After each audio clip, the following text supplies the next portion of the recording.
Hello, everybody. Welcome to Wednesday. Welcome to the hang up right here on the line. I'm at Dillahunty, and I have, after 4 years, finally tested positive for COVID. So, yeah, when I went to St. Louis to get the surgical consult, evidently I managed to contract COVID. We don't know.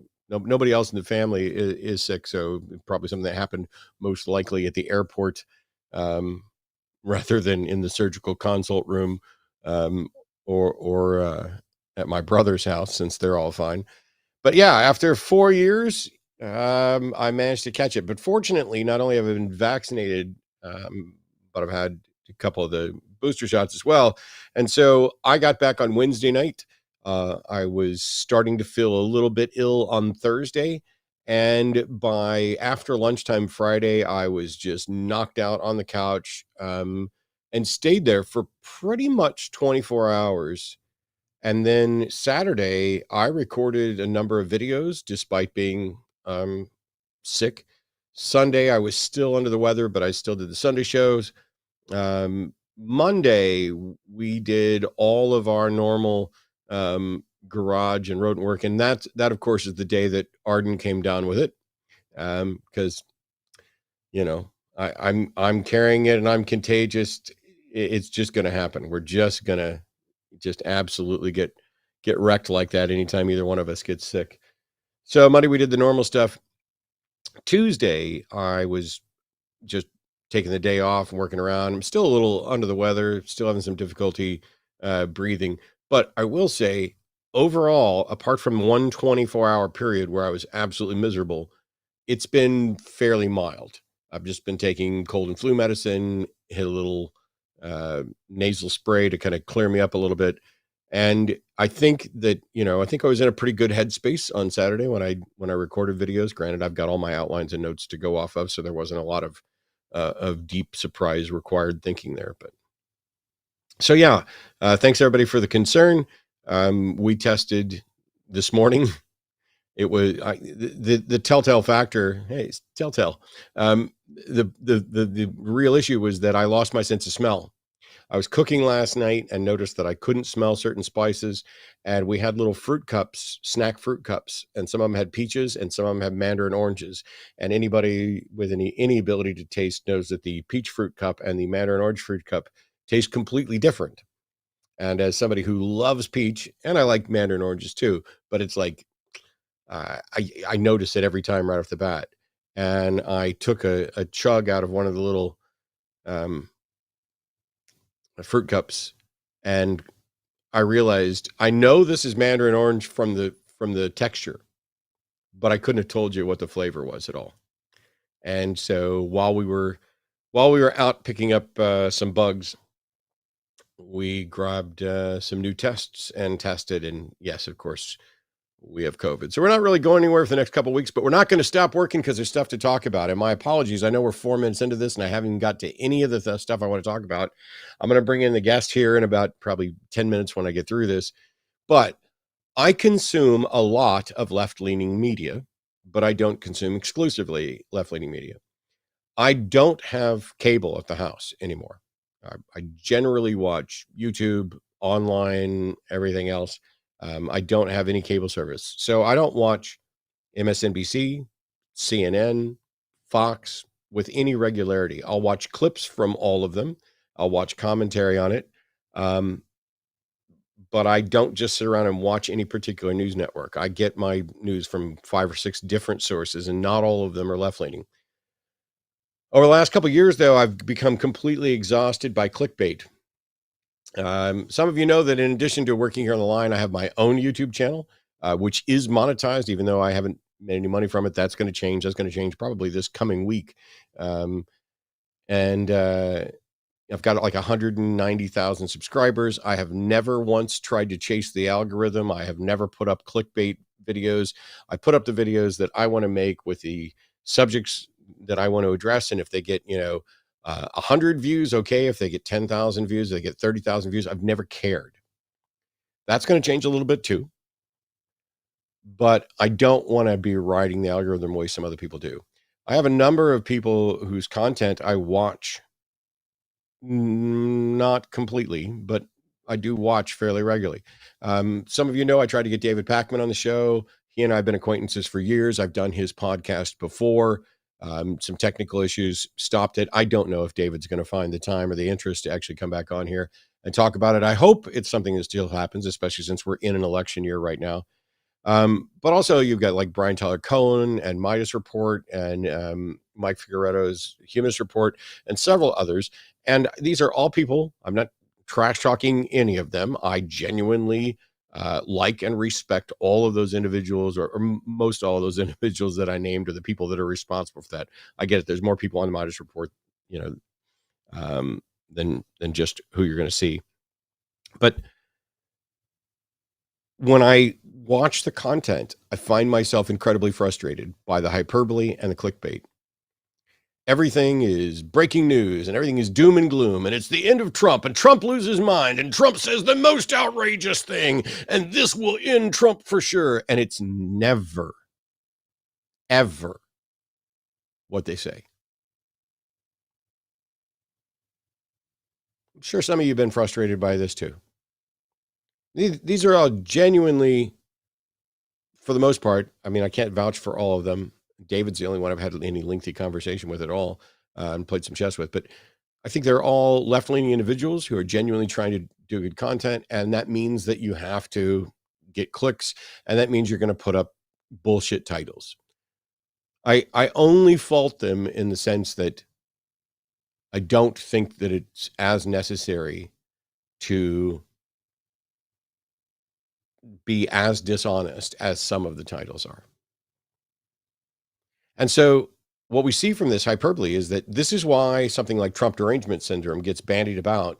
And the more ridiculous and more hyperbolic some of these items are, the closer they get to just raw exaggeration, the harder it is for anyone on the left to be taken seriously. And I'm not saying that the right is any better. This is the way the algorithm's going. This is people on the left and on the right are doing this. I just don't care if the right looks ridiculous. I do care if the left looks ridiculous because that's where I'm at. But when I say I genuinely believe this next election is the most important one ever, I'm not exaggerating. That's not hyperbole. I'm being honest. I can't imagine an election more important than this one. And it seems like every couple of days, something new happens to make this even more important. When I say there seems to be a real threat of revolution, civil war, and things in that vein, I hope that I'm wrong, and I hope that I am exaggerating, but I don't think that I am. And I'm not doing clickbait titles. Well, I don't do the titles here, so I can't say what may or may not be up there. But on my personal channel, I'm not putting civil war is coming, and I can't. And I genuinely hope that the people on the left who are producing content make some efforts to make sure that we're not just engaging in hyperbole just to get the clicks. Because what it does is it ends up with Chicken Little syndrome, where everything is the worst thing ever and people just get exhausted. You can ask Arden, she'll back me up on this. I find ridiculous hyperbole on the left and the right, and several times a day I'll click on a video and I'll tell her, I bet this isn't going to be what they say it is.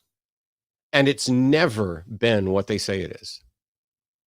It's close, and then it takes off in a different direction. At this point, consider someone like Brian Tyler Cohen. He's staunchly pro-Biden. His format is very predictable. And when I put on one of his clips, I tend to watch the clip that he's pulled out of some newscast and highlighting, a quick statement on what the actual news item is. Then I turn off the video because I don't need to listen to him tell me what I just watched. I know what I just watched.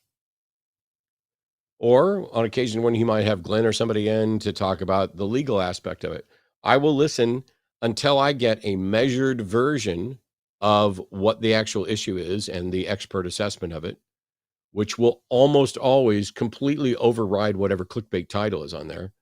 And then I move on. I would much rather, and I do, watch Seth Meyers A Closer Look than almost anything any, left pundit talking head is putting out, because I get facts and funny. How can you not like that? Here's some facts. Here's some funny with your facts. The same with John Oliver and Kimmel and more. Give me the news. Give me the facts. Give me a little bit of funny. This week, though, there's not much that's very funny. We waited until the absolute last day that they, I guess, could have released it. And the Supreme Court released their decision in the Trump immunity case and basically gave Trump everything he was asking for and more. It's going to take a long time for full legal analysis and breakdown to consider all the potential consequences of what's just happened. Now, people have already jumped on this saying, well, if the Supreme Court's granting, the clickbait titles were Trump granted absolute immunity, which is not what the ruling was. I'm not a lawyer. My understanding of the ruling is that they basically chopped up the presidential role into, I think, 3 different categories: core duties, the constitutional, mandated, these are the duties of the president, and for that you've got absolute immunity from criminal prosecution. I do not know how this relates to impeachment. I didn't even hear anybody really talk about how it relates to impeachment. And so the second category is, I'm going to screw this up slightly, official acts. And the third category is unofficial acts. And basically they would say that the president has limited immunity for official acts, but there should be a broad range, a broad assumption of whether or not they're acting officially and whether or not they're likely to have immunity. And then for unofficial acts, there may also be limited immunity.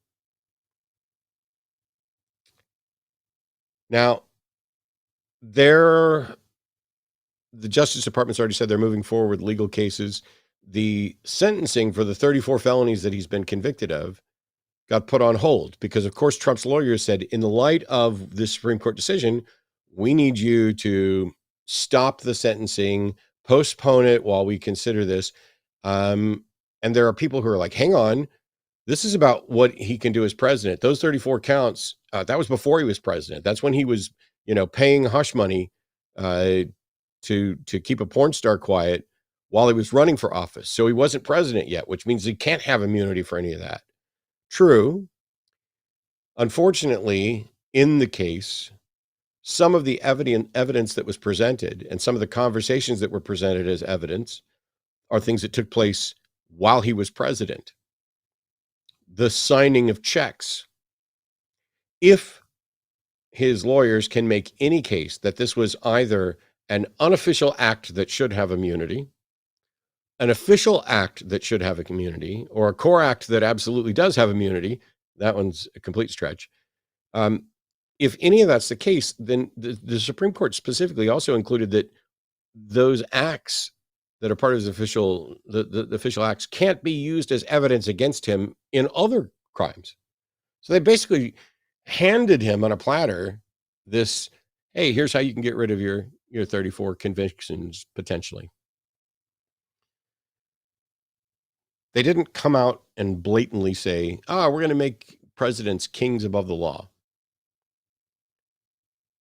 But the ruling has an effect that is terrifyingly similar to that. Justice Sotomayor, along with Justice Kagan and Justice Jackson, all dissented. And in the main dissent, Justice Sotomayor wrote, with fear for our democracy, I dissent. And I agree and I understand. It is a dark day, a dark week. Tomorrow is the 4th of July. I saw a funny meme saying, somebody put a sign up on the door saying, we'll be closed on July 4th for the 4th of July. Instead of, we'll be closed on July 4th for Independence Day.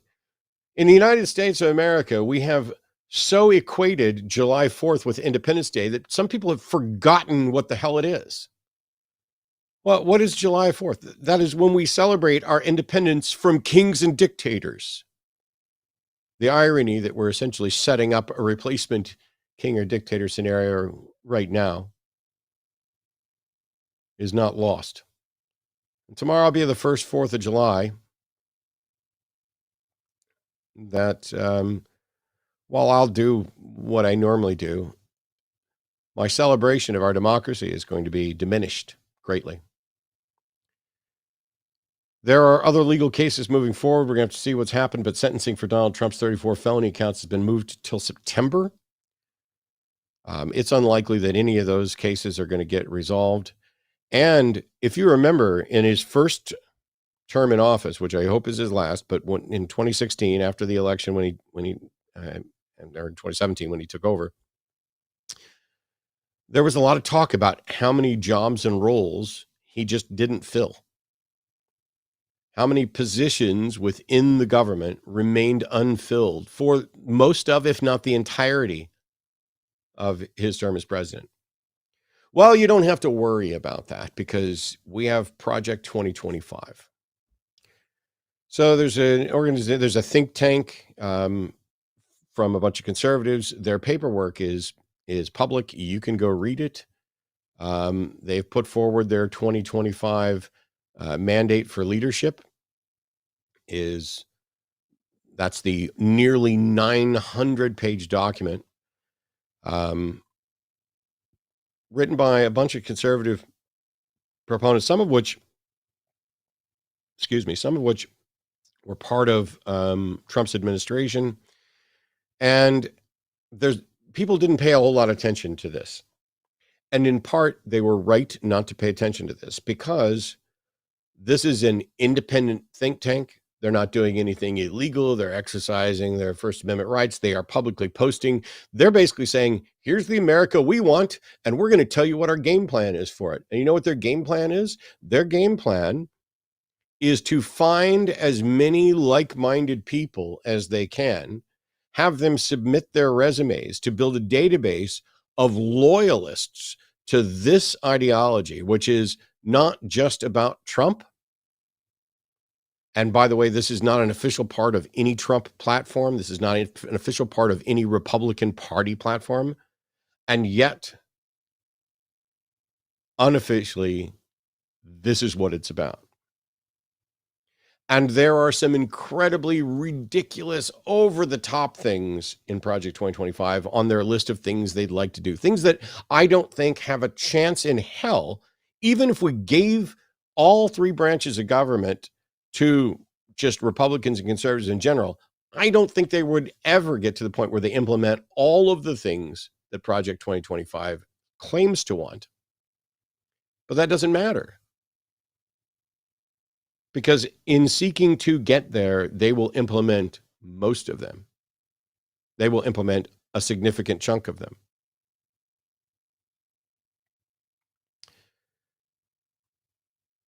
Someone from the Heritage Group publicly stated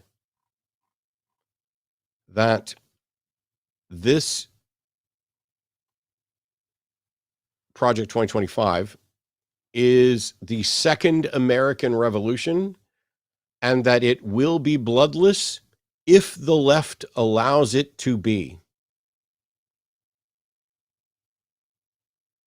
This is an independent think tank putting forth their vision for America and publicly stating, this is how we're going to take over your country, and it will be bloodless unless you force it not to be. I made a post. I dissent. This language, hey, we're going to come take over your country. It's only going to get violent if you resist. Hey, we're only going to have a fight and disagree if you guys don't agree with us or if you guys don't let us have our way. Stop struggling. This hurts me more than it hurts you. This will be over quickly if you just don't resist. Hey, I'm a really nice guy. Just go with it. I hate you because I love you. Why do you make me do this to you? Fascists, rapists, and monsters. That is the group of people who use that sort of mentality, who use that sort of argument. And I don't care if you say it's only going to be bloodless unless the left doesn't allow it. You're going to have to fucking kill me.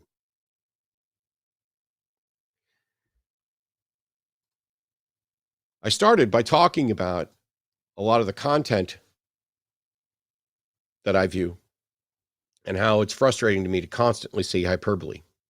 Well, while I am no longer on active duty, I still take seriously the oath that I swore to preserve, protect, and defend the Constitution against all enemies, foreign and domestic.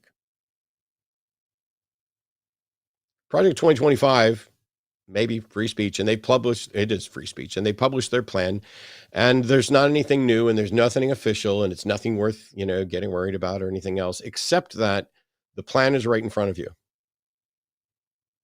Let me read you a couple things from Project 2025, just a couple. This was just a few minutes of, let me go through here and look for certain keywords and everything else. By the way, the word abortion in this nearly 900-page document appears 199 times. There are other phrases in there. Gender is all over it.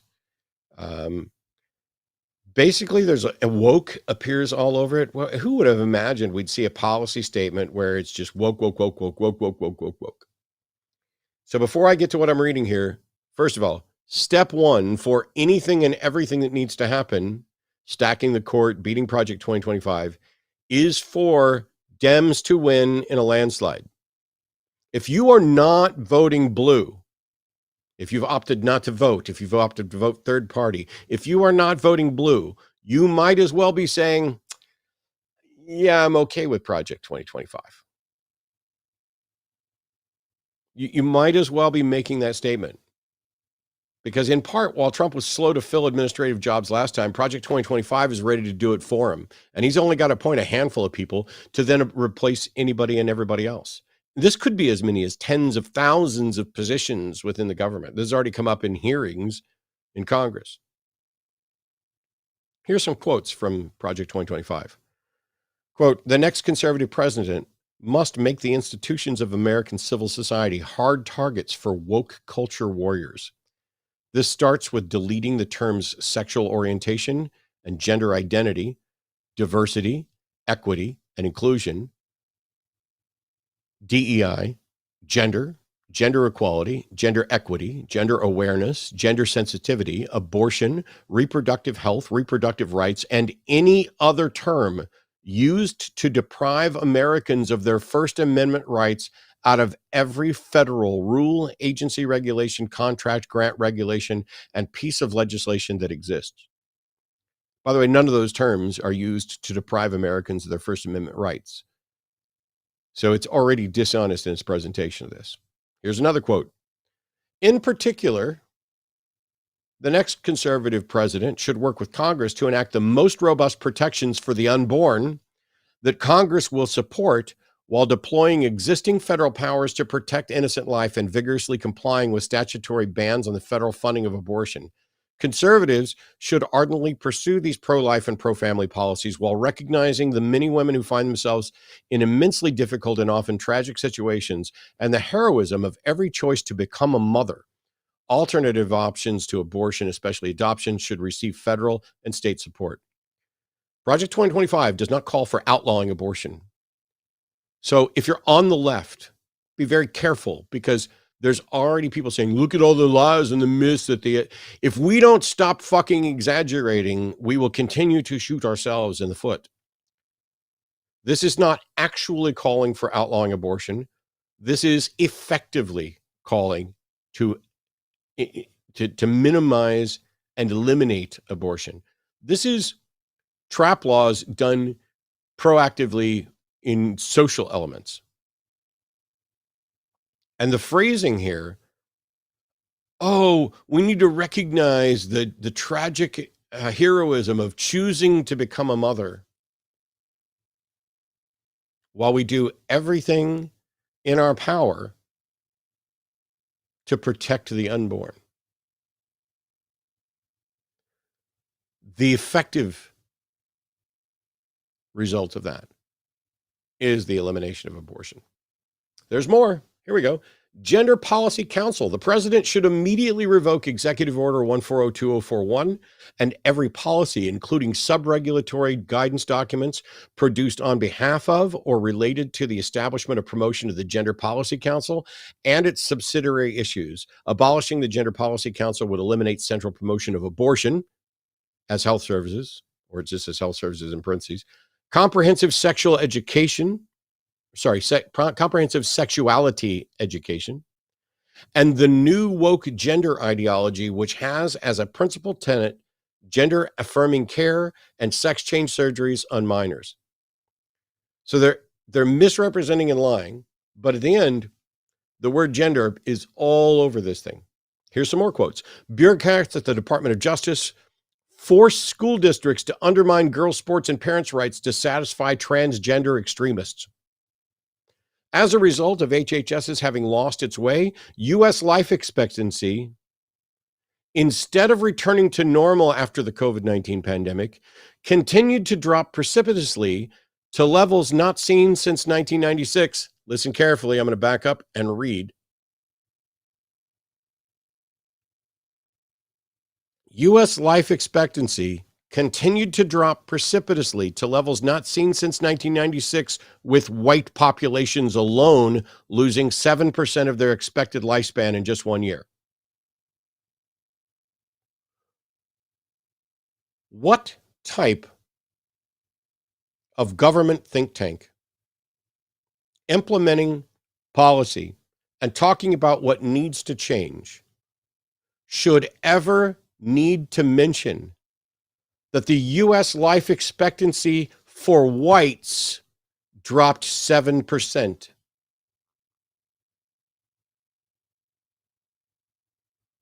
I don't think they listed any statistics for any other ethnic groups.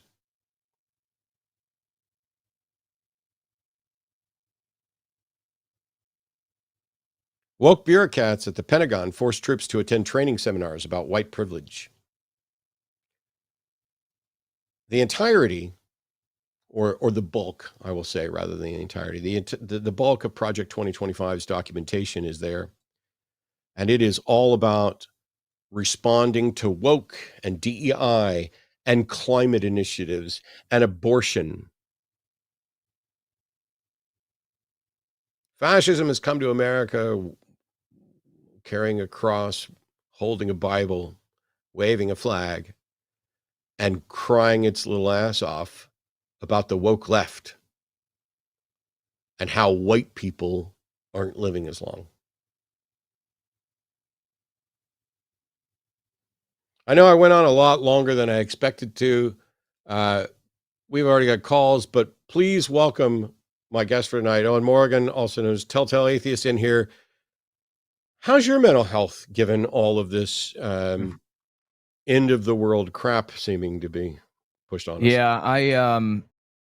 Yeah, there's been a lot of stuff very recently. Supreme Court, and a lot of people don't even know about the Chevron decision. Did you hear about the Chevron decision? Yeah, go for it. It's just another thing, and it's basically erasing the government's power to regulate things, like the EPA, the FDA, and FCC and everything are now less, like their regulations don't apply anymore, and it has to be adjudicated through the court system. Anyway, there's a lot of stuff that's looking really bad right now, but I take it one step at a time and don't sweat it too much, because if I sweat it too much, I'm just going to eat myself alive with fear and anger and everything. So for the most part, I try to take a broad perspective and recognize that the moral arc of the universe bends toward justice because we bend it that way. It doesn't do that naturally. And we are in a better place today than we were in 1950, for example. McCarthyism and everything else. And it looks like we're taking steps back, but I always try to remember that we will take more steps forward. We will. There may be a lot of steps backward in the process, but we will move forward again. So that's kind of how I've been dealing with it. Yeah, and I think, I mean, somebody's going to get bored because I brought people on who, hey, guess what? I brought somebody on who I generally agree with. It's Like, I don't think that Project 2025 in and of itself is the thing to fear or be worried about. But the fact that we now live in a world where they're like, here's the America we want, and we're happy to tell you all about it. And by the way, we're constructing a database of all the people who agree with us, because that's never turned out to be a problem. That's replacing everybody in the government with people who are all loyalists. That couldn't possibly be an issue.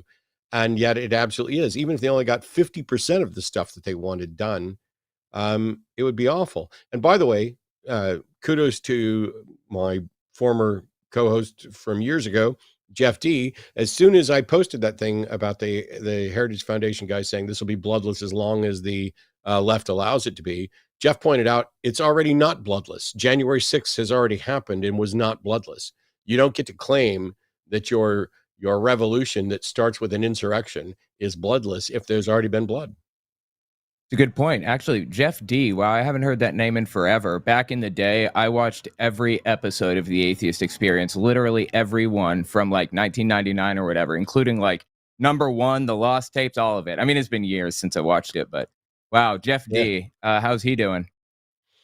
Well, apart from his post on his comment on my Facebook thing, I haven't actually spoken to him recently. So, well, anyway, it was pretty interesting. But yeah, you just got to take it one day at a time. Don't let it eat you alive. You know, I haven't even talked about some of these decisions. Like my wife is in law school, has 1 semester left. Yay! An internship at American Atheists, board member at the SSA, and a bunch of other things. And you know, she's kind of been explaining a lot of this stuff because there's a lot of underlying like legal information that comes along with this that it's hard to understand unless you sit down and talk to somebody who understands the law really well, you know? Yeah. I'm we lost a theistic caller already. Well, that's all right. So one of the things, let me make the announcements real quick. So you guys are watching The Hang Up, which is my Wednesday night show here on the line. Very grateful for Owen agreeing to come on, you know, in day before Independence Day. We're thrilled to be here. There's a bunch of stuff to discuss, and I'm happy to discuss political stuff and Project 2025. If you're like someone who's advocating for Project 2025, if you're like a Christian nationalist, if you think that, you know, hey, the woke left has just been absolutely ridiculous and we need to make changes, I would love to know both the constitutional grounds for this and whether or not you're willing to throw out the Constitution. Because quite frankly, given the new powers that the president has right now, I think it's well within the Supreme Court's ruling for Joe Biden to say, I'm the president of the United States and I took an oath to defend the Constitution, and I find at least 6 judges on the Supreme Court to be enemies of the Constitution. I'd like to have them rounded up, arrested, put in jail, and potentially tried. We'll go ahead and nominate 6 new justices to take their place, and we'll just delay their trial just as long as we've delayed, you know, Trump's trials and everything else. And, you know, that doesn't mean there's not legal recourse to stop all of that, because the Supreme Court's ruling is only about whether or not you could be criminally prosecuted. But if you, in fact, grant the president immunity for official acts and core acts, and one of his core duties is to protect the Constitution, if he can make a plausible case that, I don't know, a couple of these Supreme Court justices, one of whom who flew the flag upside down, and another one whose wife helped foment an insurrection, and the corruption that already exists on the Supreme Court, where they're in the pockets of whoever's going to, you know, buy this. You could make a case. It may be wrong. But right now we're relying on the fact that Joe Biden is a decent human being who's not going to exploit this newly granted power just to go after his political enemies, despite the fact that he's currently being accused of using the Justice Department to go after his political enemies when he didn't have anything to do with it. It is bizarre to me. And watching that debate, for Joe to stand up there and tell the truth, bumbling as it may have been and concerning as it may have been to watch an octogenarian with a cold spew a whole bunch of facts showing that his mind is still agile and that he's able to recall facts that are appropriate to the question and being on target. But there's no denying it. It was a bad night for him.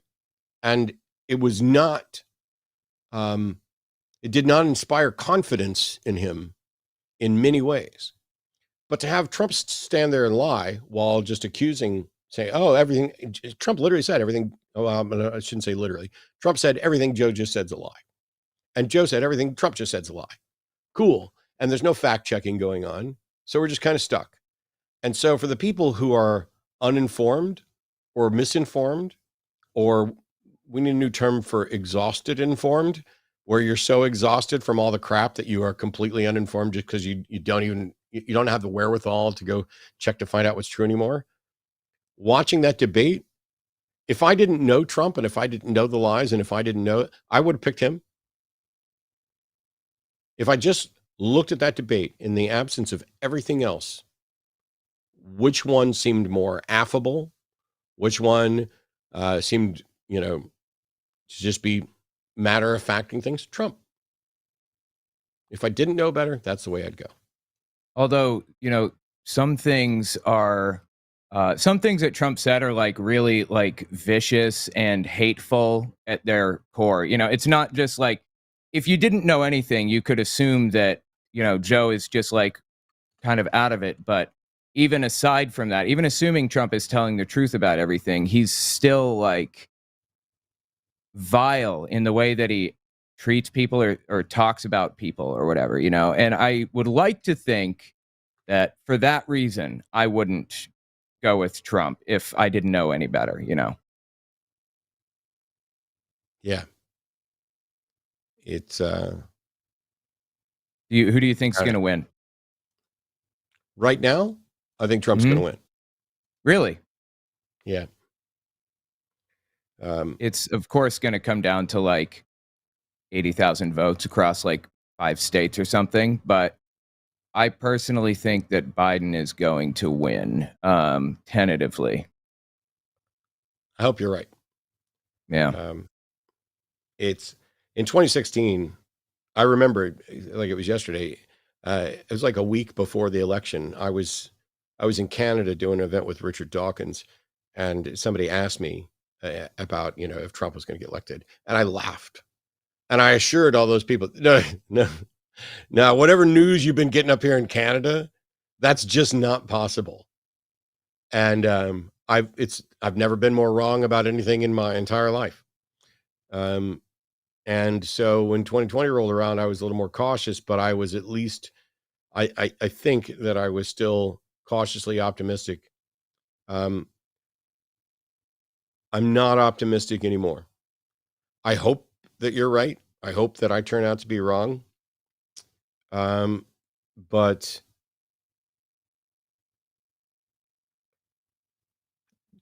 there's a Gonna have to trend. hold our breath, right? Yeah, there's several trends, and not the least of which is that people don't seem to give a shit about the facts or about the integrity or the character of the individuals. I mean, it's not just, oh, let's pick the lesser of two evil. One of them is genuinely a better person, genuinely more qualified for the job, and more in line with, my left-leaning politics for sure. But I'm not voting for Biden. It's not like Biden. I am voting for Biden, but I'm not voting like, ooh, Biden's my guy. Biden hasn't been my guy since like the first time he ran for president, when I liked him better than some of the other people. My pick right in 2016 and to 2020, and now again, even though she's not running, was Elizabeth Warren. She was my preferred pick. I'd have been okay with Bernie. I'd have been okay with almost any of them, because it's not just one person. It's a cabinet of experts, and it's who they're going to appoint. It's who they're going to put in these positions. And this is one of the things that Project 2025 understands perhaps better than those on the left. They're not saying we are Trumpists and we are looking to put Trump in power. No, they're saying whoever the next conservative president is, we have the opportunity to replace everybody in the government with people who are loyalists to these ideas. These ideals here, we've put together a list. and it's, we already know a lot of where we need people in order to make most effective changes is in local government. We need people on their state boards of education and running for school boards and city councils and other things, because there are a number of laws and rights and things that are happening at that level. And if we move certain things away from the federal government to the state government, we might move it from the state government down to the local government. Who knows? We might even eventually get back to the individual and then give them a right to choose one of these days. But yeah, above anything else, have local elections are super important. We have to follow through with voting for that alone. Yeah. So I wanted to make sure tonight I didn't engage in just fear mongering and hyperbole. But yeah, it's I'm going to be interested to see what actually happens. But we've got a couple calls here. Let's go ahead and let me give the announcements of what else coming up here on the line, and then we'll start our first caller here in just a second. And so this Sunday, on the Sunday show, you guys are in for a treat. And I'm not saying this because I'm on the Sunday show at 2, but because I'm on the Sunday show at 2 with Eve. I couldn't be more thrilled. One of my favorite people to do the show with. I know she's traveling. I greatly appreciate that she's given some time to actually show up and do the Sunday show with me. I'm thrilled. And the Sunday show After Dark, which takes place at 7:00, is going to be Aron Ra and Seth Andrews. So all there on one Sunday, you're going to get all three pieces of the Unholy Trinity, along with Eve, and then the two others in the After Dark show. Monday's show, Skeptalk, is going to be John Gleason and Janice Selby. Tuesday's Chewed Gum is going to be Eve and Alyssa. And next Wednesday on the Hang Up, I think we finally got the tech issues sorted, got him an Ethernet cable, and David Fitzgerald is going to be coming on. We're going to give this yet another go at getting David on the show and seeing if we can have some good discussions there. If you're ready, Owen, I'm going to take us to calls. Yeah, let's do it. Okay. Josh is calling from the UK, where elections are happening tomorrow, and has some comments or discussion about that. So, Josh, welcome. You're on with Matt and Owen. Hi, Matt and Owen. Sorry, I wasn't expecting to be picked up first. I assumed there'd be a Theist caller on the line. So I don't know how much you know about English politics, but we have our general election tomorrow. We've had 14 years of Conservative government that have kind of dismantled every social safety net possible while trying to sell all of our services off to private investors and so on and so forth. The reason I called in, and obviously I would prefer to talk to TACIS about this, but unfortunately they air 2 hours before the polls close tomorrow. Okay. So the Conservative government that's currently in right now is definitely, without a fucking shadow of a doubt, on the side of people like J.K. Rowling and gender critical movements. It's something that's very close to my heart. I'm a cis man, but my girlfriend is non-binary. I have a lot of friends that are trans or non-binary, and it's something that I feel is incredibly important. But the leader of our opposition, the Labour governments, who are by far the most likely people to win,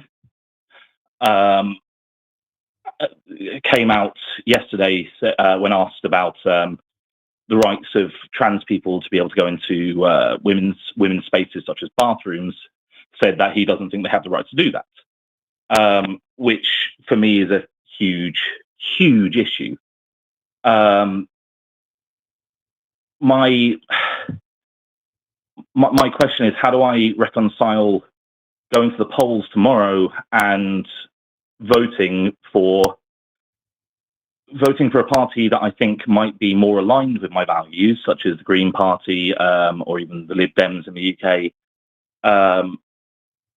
and risking parties that are much more right-wing being able to get in because I voted for a non-dominant party?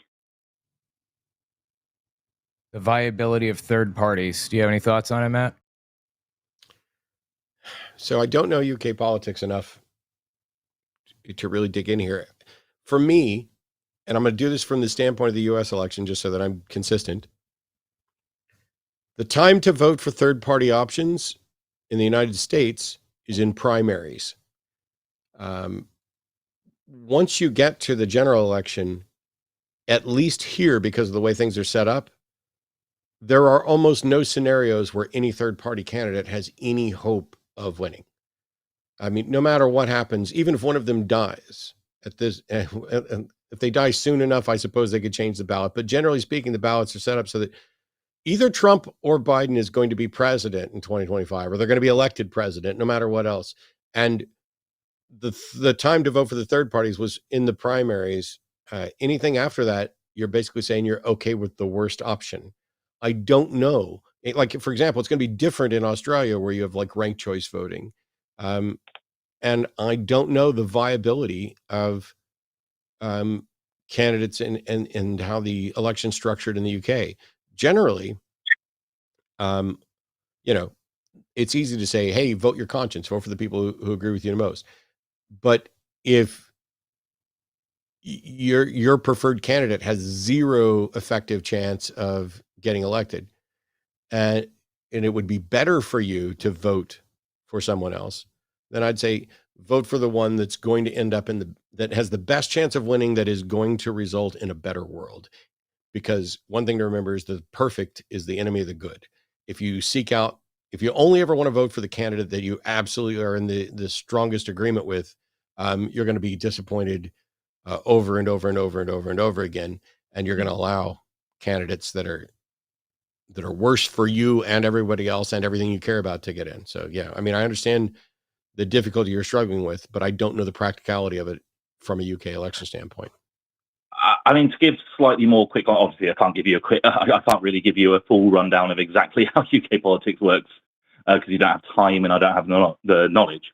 But we have a government that consists of many parties, with one party that is voted in to run the thing, and then a parliament made of a conglomerate of different parties with the number of people from each party based on the number of people that voted for them. So the issue that I'm struggling with more than anything else is, so Labour are almost certainly going to get in based on all the polls, but every person that votes for someone else means that lower tier, more right-wing parties will probably have more people that get a say in the long run. Our politics is very weird. Yeah. Didn't they have, it was a little bit off subject, but didn't the Prime Minister just announce that they're looking at bringing back conscription? Is that right? Like we're drafting everybody? Yes. Is that likely? Yes. It almost feels like they're actively trying to lose, which is quite impressive. Do you think that's going to be implemented or no? Oh, not a chance in hell. I mean, even the high ups in the British Army have said we don't want this. It's very much pandering to older generations to say, "Oh, we're going to send all the young kids to the army," kind of stuff. Straighten them up and all that. Yeah, get their attitude set right, so on and so forth. Yeah, exactly. I mean, it doesn't matter to me. I'm 30, but right. Yeah, I guess I made it through my 20s without being drafted, so that's lucky. My parents were drafted into the Vietnam War, so that sucks. Christ, yeah. Yeah, we've never had a draft. Well, we had a draft obviously in World War II, but other than that, we've never had a draft. The nightmare. But yeah, it's more a case of we have rising minority right-wing parties, and those parties are very, very concerning. So do I give my vote to a party that I think represents me more, but definitely won't get in? If it means that there's a chance that a party like Reform, which you might have heard of Nigel Farage because he came and did a bunch of stuff with Trump. His party Reform UK is now actually being projected to get more votes than the current incumbent party, and they are terrifying. Yeah, they're basically like the like they're almost like a Nazi party, right? Like the America First Party here, I think, in the US. Like, didn't they run the whole effort for Brexit too? Yes, yeah. Nigel Farage was the sort of figurehead of Brexit with the UK Independence Party. Yeah, and I can't believe anybody would include him in anything anymore after Brexit went so poorly. It seems to me that Brexit is extremely unpopular in the UK. Is that what you've been reading, or no? Oh no, it's definitely. I mean, I live in London and I work in craft beer, so I'm definitely very much in a left wing echo chamber. But I don't know a single person, including my parents, who voted for Brexit, that still think Brexit was a good idea. Yeah, I've heard it didn't do well in the polls. But it's very over much, now. What can you do? Very much not. What a mess. I will say that in comparing positions, so for example, if I look at a right-wing candidate in America versus a left-wing candidate in America and compare them, our parties are so clearly divided that it's unlikely you're going to find a Republican who parts very much from what most of the rest of them are doing. And the same thing for Democrats. You're going to find some independence, and you're going to find some subtle disagreement here and there on various things. But generally speaking, there's like a bucket of items where the two parties are not even remotely in the same category. It frustrates me to no end when I hear, well, the parties are the same. No, they're fucking not. And that's the dumbest thing I've ever heard. I mean, if they were the same, there wouldn't be this much fighting and there wouldn't be this many people pissed off. I live in a weird time where we're almost perfectly evenly divided on things that are matters of fact, like whether the unemployment rate is at a near 30-year high or a near 30-year low. We're 50-50 disagreement on that fact. How can it be? And yet we're also 50-50 disagreement on, whether or not trans people, deserve rights and freedoms and equality and all that stuff. So I generally don't find myself going, ooh, I've if I list all of my issues, the parties are so close that I can't make up my mind between them. The only time where there's a real problem is on something where, so for example, there are plenty of people on the left who are really upset with the way Biden has handled everything related to Gaza. And on many of the things that they're upset about, I agree. I'm upset too. The problem is that if you're in the position where you think Biden and the current Congress are too pro-Israel,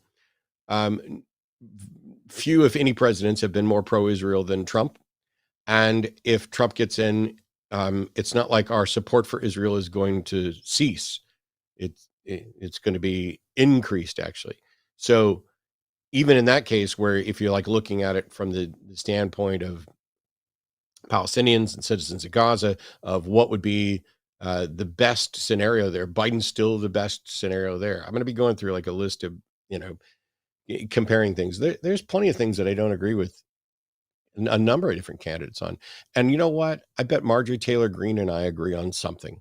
Lauren Boebert and I probably agree on something. We probably both like the Beetlejuice musical. We just differ on whether or not you should give hand jobs during it. Right. I didn't actually see the video. I did hear about it though. Oh my God. Can you imagine how embarrassing that would be? Evidently not embarrassing at all. And she just did where she was asked about that. She just became a carpetbagger, moved to another district in Colorado. So she's got a kid who's facing felony charges. She vaped and fondled and flipped off all in a public thing. I mean, just acting a fool. in that, all of that, carpet bagged her ass over there and still won that primary. Oh, she did win recently, didn't she? Yeah, I just do not know. This is one of the dumbest, least moral individuals I've ever had the displeasure of hearing about. And it's like, this is not at all like the Republican Party that I grew up with, that I, was initially taught to vote for. Anyway, back to your question real quick, Josh. I don't know enough about UK politics to know, but if you legitimately have one party that's like going to bankrupt the country, but is pretty good on LGBTQ issues, and another party or candidate that is terrible on LGBTQ issues, but is at least not going to bankrupt the country, I can see where that could be a difficult decision for some people. I'm always going to favor pushing for individual rights, pushing for freedom and liberty, so that we don't create more marginalized individuals and groups.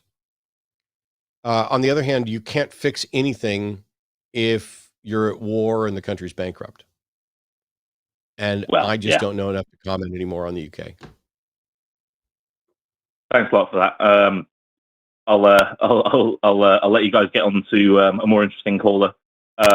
Just real quick, say both you and Owen have made me far more annoying to my Christian friends. So thank you for that.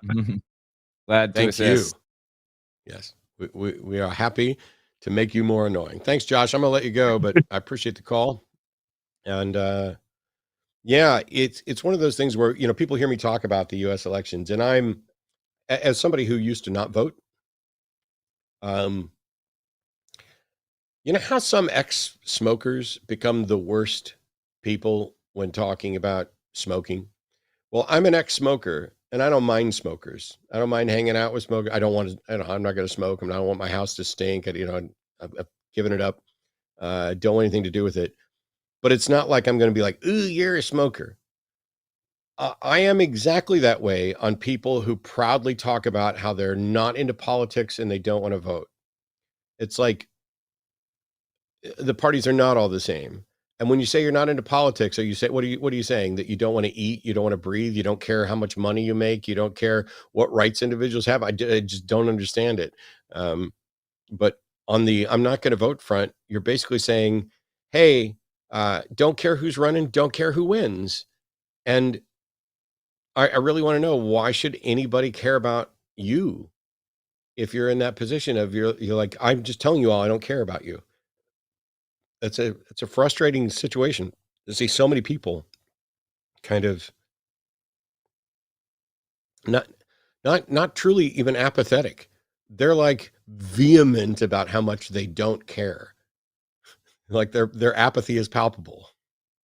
Right. I think that above all else, you should absolutely vote, if for no other reason than local elections. That affects your day-to-day life. You don't want to vote for president? I think that's dumb as dog shit, but okay. You must vote for like your local elections. Ridiculous that people, and you want to check out, fine, but at least, tune in for like 20 minutes before voting happens or something, anything.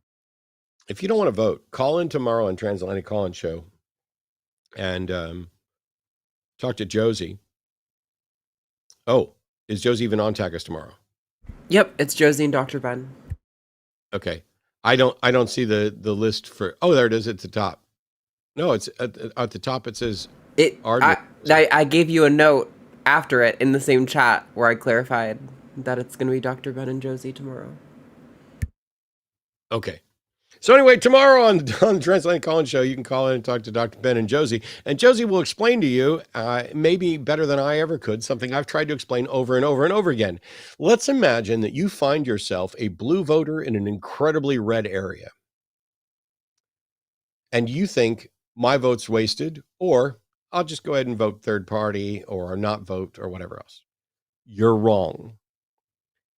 Every single election, we hear people talking about, are we going to turn Texas blue? Are we going to turn Texas blue? Because despite the fact that Texas is red, all of the metropolitan areas of Texas, Dallas, Austin, Houston, San Antonio, even El Paso, are blue.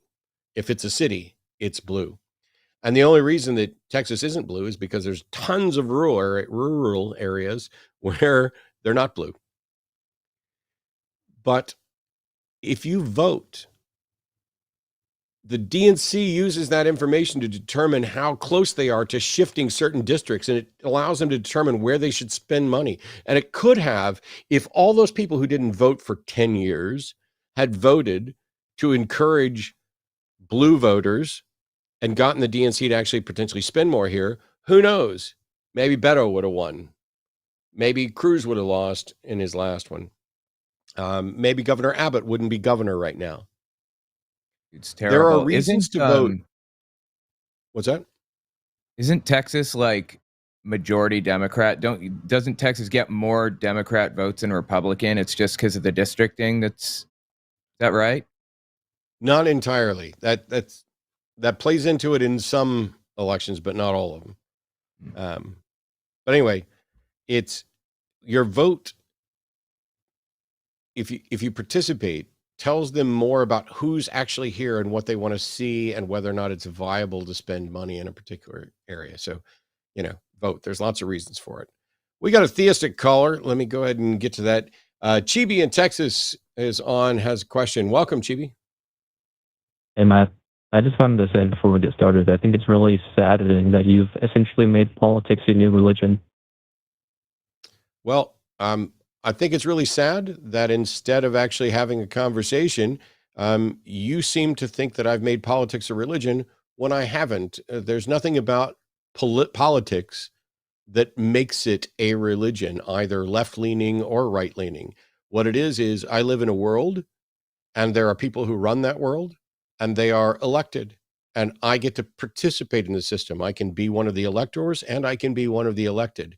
It's not at all a religion. There is no pronouncement from on high. I'm stating what my positions are and what I'm willing to support and what I think is right or wrong. So, Okay. What a weak way to start. What else you got? Yeah. Well, that's fair enough. That's not what I called in, so I'll accept that. I did want to talk about what was your position on your soteriology when you were a supposed devout Southern Baptist. Were you Armenian or a Calvinist or were you Provisionist or were you something else? Why would you say supposed devout Southern Baptist? I'm essentially doubting how devout you were. Well, why should I bother talking to you if you're going to start off by, first of all, claiming that my political interest is religion, and then begin by challenging my integrity on... Did you watch the debate that I did with Mike Lacona? No. You should go watch that, because during the Q&A, a gentleman gets up and identifies himself as a deacon who went to church with me when I was in the youth group at that church, who was convinced that I was going to go on for great things for the Lord. So I no longer need to defend my credibility to you or any other douche nozzle that calls in to challenge my integrity, because the people that I went to church with have flown around the world and across the country to show up at debates, to talk about how they knew me when I was a believer at the First Baptist Church of Harvester or at Gashland Baptist Church, and how they thought, as did my family and the other people, that I was going to be a minister, that I was going to be in the ministry, which is something that I also thought. Now, when it comes to the particular soteriology that I had at the time, first of all, I wasn't a robust studied individual. I didn't go to seminary. My views on soteriology when I was a Southern Baptist, soteriology, by the way, is the theological prospect of what is required for salvation and the process of salvation and how you become saved and to and from and all that stuff. And so you're asking what version of it was. I was probably mostly Calvinist, but not exclusively Calvinist, because the churches that I went to didn't have the same concept of there not being free will that many Calvinists would advocate for. When it comes to things like provisionism, that's newer and wasn't really addressed. I don't even think I learned about provisionism until I was already an atheist, let alone that. And then the only other competing one with Calvinism is like what, maybe an Armenian type take on this, which I don't know that at the time that I was a Southern Baptist, if I would have been able to articulate the differences between a Calvinist soteriology and an Armenian soteriology. But what are you suggesting, that someone is not a sincere, believing Southern Baptist if they are unable to tell you whether their soteriology is Calvinist, Armenian, or provisionism? I would say so. Yes, you would probably be very early in your faith if you can't articulate that. Yes. So you're saying that someone is not a devout Christian unless they can tell you whether their soteriology is Calvinist, provisionist, or Armenian? Most likely not, no. Okay. Well, I don't agree with you. I think that's an absolutely ridiculous position to take. And I think if you went around, I think if you walked through every Southern Baptist church in the United States and did a poll, I bet the overwhelming majority of people in the pews couldn't identify what the different types of soteriology were, which one is which, because people in Southern Baptist churches don't study religions and other religion. We already have the answer. This is not a college course on this. Southern Baptist churches are filled with real people who walk down the aisle and accept Jesus into their heart because they're convicted over the notion of sin. So I find your statement to suggest that you're not a true believer and not a true Southern Baptist unless you can identify the difference between Calvinistic soteriology and Armenian soteriology and say which one you belong to. I find that patently ridiculous. And just, you've been, condescending from the start. Is there any other condescending crap you want to spew before I go on to somebody else? Well, I mean, Christ tells us that there are many people in the church who, Christ has never told us anything. There is no Christ, and Christ has never told us anything. Okay, well, Christ told us that the church is filled with non-Christians and fake Christians, so we know this. Just because they're in the church, just because they claim to be devout, doesn't mean anything. Chibi, do you think that just because, does the Bible mention Calvinism or Arminianism by name? Well, Calvin died in does about it mention it by name, Chibi? Chibi, does it mention it by name? Yes or no? It's a fucking yes or no question. Why are you being difficult? No. No, it doesn't. And given the average Southern Baptist, when I was saying that they may not even know if their view is properly categorized as a Calvinist view or as an Armenian view, since the Bible doesn't mention it by name, if you go to a Bible preaching Southern Baptist church, do you think there are Southern Baptist preachers, many of them, who are likely to stand up in the pulpit on Sunday and say, let me explain to you the difference between Calvinist soteriology and Armenian soteriology and why we should be this one? Do you think that happens frequently? I would hope so. You're an idiot. Well, you won't down to very good churches, obviously. What's that? You are not going to good churches. Okay, that's a cool excuse that I wasn't going to good churches. Why should anybody care what Chibi thinks is a good church or what Chibi suspects is true about other believers? I'm willing to bet you, I'll bet you $5,000 right now that if we conduct a study that goes out and polls Southern Baptists on their knowledge and understanding of soteriology and which one they're categorized at, my suspicions about the results will be much closer to accurate than yours. You want to take that bet? So why did you back up your debate with James White? I'm sorry, did you want to take that bet? Why are you moving on to another question when I'm sitting here pointing out that there's not a reasonable person on the planet, there's not a reasonable school teaching future pastors that is going to agree with you on this? So well, what's your question? Gambling is a sin, so of course I wouldn't. Gambling is a sin, so I would not take that bet. Where does it say gambling's a sin? Where does it say gambling's a sin? I don't know where it says it, but of course it's a sin. Well, then you're not a true Christian. Only no true Christian could possibly come in and say that gambling is a sin without being able to tell me where it says gambling is a sin. You see how ridiculous you sound? So why did you back out of your debate with James White, though? I didn't back out of a James White debate for anything related to soteriology. James White was an anti-vaxxer. They were going to have an event where they were not going to follow the guidelines for protection from COVID, and I did not go because of that. So you're not willing to debate him over Zoom? I'm not willing to what? Why won't you debate him over Zoom? Because nobody asked me to. Okay, we'll make a challenge to him then. I don't make debate challenges, Chibi. I accept debate challenges. Okay, well, I hope he challenges you one day, and I hope you accept. Well, I hope that he does challenge me someday. And I hope that you stop making assumptions and looking incredibly foolish when you start saying that you were a supposed proclaimed believer and I don't believe you and all that. All you're doing is showing all your baggage. Why don't you debate me, Chibi? I've got multiple shows here. You can come on and debate your beliefs whenever you want. You can apply. You can go to the website. You can go to the website and apply to debate me whenever you want. Why haven't you done that? I'm debating you right now. No, you're not debating me right now.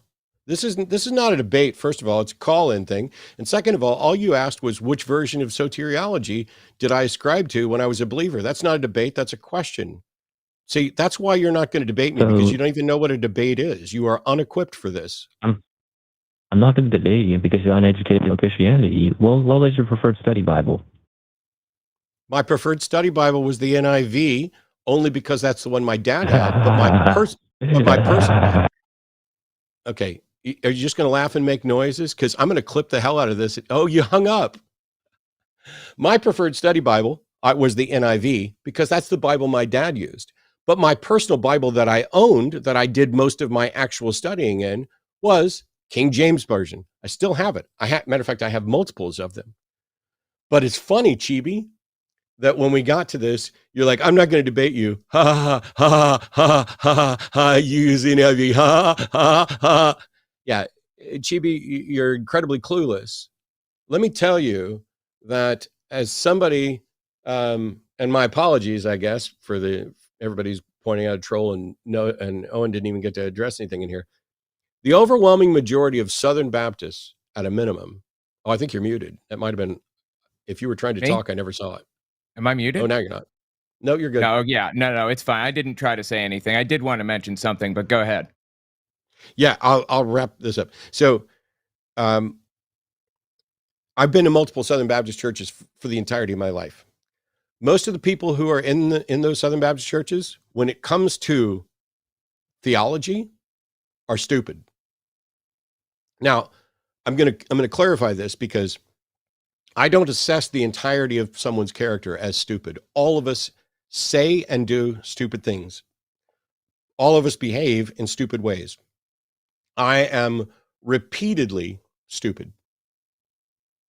So when I say the bulk of people sitting in pews in Southern Baptist churches are stupid, I'm not talking about their IQ or their general knowledge of the world. I'm saying on matters of theology, they know what they've been taught in their churches. They know what they've read in their Bible, and that's it. My parents don't know anything about Dawkins. Not that they would need to. My parents don't know anything about Dennett. My parents don't know anything about arguments for the existence of God. They don't know anything about categories of arguments. They don't know categories of soteriology. What my mom knows is that Jesus loves her and died for her sins. That's it. That's all she knows. That's all she cares about. She wouldn't care if it was Armenian, Calvinist, whatever else. I can remember asking my dad, why are we this church instead of other churches at different times? And the deepest we ever got was, a discussion about why our church dunks when another church sprinkles. Chibi has a ridiculously overinflated sense of how much the average Christian knows and understands higher philosophical, theological stuff. This is the difference between Calvinism and Armenian and provisionism. These are things people go to school for. They're not discussed in churches. But anyway, Owen, what were you going to add? My apologies. Oh, you're good. I was wondering, what he thinks about me as a Jehovah's Witness. I mean, we don't really fit into that mold at all. I mean, an ex-Jehovah's Witness, of course. And also, the NIV Bible in his mind is bad. I mean, for scholarly reasons, it's bad. But for religious reasons, I mean, wasn't it translated by evangelical like translators who kind of wrote their ideals and beliefs into it? It seems like religious people would be more into the NIV. It depends. So the NIV is one of the more popular ones, and it's copyrighted and it's potentially expensive, which is why I keep one. And it's one of the ones I use that one because my dad did. We also, like I said, I had my King James. They're translated from different texts. There's the received text. There's the Masoretic, and I did a lecture once, but I don't remember all the specifics on all of them. But for the people who are advocating for the King James only, the AV 1611, not even in a new King James or modern King James or any of that stuff there. When I'm studying though, I study a bunch of different ones, and as I mentioned before, I use e-sword.net with loads of Bibles there, so that I can actually pull up Bible dictionaries and look up specific words, so that I can see, Matthew 5:14. This particular word right here is G3735. It's oros. And it's probably from an obsolete word, rise or rear, perhaps akin to this one. And you can cross-reference stuff. So my actual study Bible is a collection of study Bibles done in an app that's designed for ministers and preachers. But my preferred study Bible, back when I was a believer, was the NIV that I got, that was fancy and new and had all kinds of information in it, because I was originally gifted a King James, and this didn't seem as impressive as the newer one. It's the old English, it just didn't resonate. Oh, that's what's wrong with Matt. Matt didn't go to the right church. Matt didn't read the right Bible. Who's still messaging me over and over again while I'm on the air? That's funny. Yeah, my grandmother used the NIV also, so I have a copy. But to my knowledge, scholars say that the best version is the NRSV, or the most accurately translated is NRSV. Translated, I think, back in like the 80s or something. And it's really interesting to like go through the NRSV and look at how it differs from the NIV, for example. Like I said, that was translated by evangelical translators. Looking at the differences gives some insight into their beliefs and ideals and all of that stuff. It's just wild. It's funny to me that somebody suggests I avoided a debate with James White for any reason other than the one that was stated. That was the only reason I even remember that debate was discussed, is they were going to do a gathering right at the beginning of COVID, and they were going to ignore all the social distancing restrictions and all that stuff. And, at the time, as always, I'm going to be advocating for the best scientific consensus and what the experts are suggesting while we're trying to figure out what's going on. And that so reminds I didn't do me, it. who is this guy? Dr. James White. What's his deal? Is he a Christian? Is he like a, okay, like an evangelical, I guess? Yeah. Fairly popular. I don't know his credentials, but, just a Baptist theologian. I don't know much beyond that. But it's funny that they're like, their mentality is, why did you avoid this debate? Well, I did it because in COVID, it wasn't safe. And I wasn't going to promote people who were doing unsafe things. But Chibi, why did you run? And why did you laugh and hang up after telling me you didn't believe I was a real believer? My problem is I went to the wrong churches. And then you found your excuse that my problem was that I went to the wrong Bible. So you didn't make any case or argument for anything. You didn't present anything. You just asked some questions, laughed, and ran away. Aw, thanks for playing. Productive. If only you had been a somewhat decent representative for Jesus. If only you'd have spent even a second trying to actually have a conversation to reach this audience of thousands, to let them know how and why you know that your beliefs are correct. But instead, you decided to laugh and run away. Bummer. Extreme. Hello? Hi. Hello? Yes. Hello. It says here that your name is Doofus, although I have previous calls from you under another name. From California, pronouns are he, him. It says you can provide proof of the existence of the one true God. Which God is it? Yeah. What's the proof? I've got it all written down, actually, in a 5-minute spiel. Can I get through 1 or 2 minutes without being interrupted? Can I just get through the 1 or 2 minutes? I can't Possibly. guarantee that we're going to give you. I can't guarantee that we're going to give you any amount of time without being interrupted. But let's try to make sure that this works out. First Okay. of all, Okay, let's give it a shot. Stop Let's talking. give it a shot. Okay. No, would you? What? Okay, look, I'm going to mute you since you're already starting off by trying to talk over me while I'm explaining. I'm sitting here saying, I want to give you as much time as possible, but I want to make sure this works out well. And you can't even shut the fuck up long enough for me to tell you what we're going to do. How sad is that? You come in, whiny right off the bat, and while I'm trying to bend over backwards to do something good, you're going to try and talk over me then. So you're on mute for now. Here's how we're going to do this. What Owen and I want to know, which God are you asking for, or advocating for? You can either going to kind of do it by name or with a package of beliefs or whatever else. And then you can start presenting the case. But we are likely to interrupt to get clarification or to challenge something. And I'm certainly not going to guarantee that I'm going to give you X number of minutes. But if you actually present an honest case and describe what you're believing, why you believe it, and most importantly, why you think the rest of us should believe it, then we're going to let you do that. And then we'll take notes during the whole thing and address it. I don't know why this is so difficult. So whatever your name is, I'm assuming you want, do you genuinely want to be called Doofus today?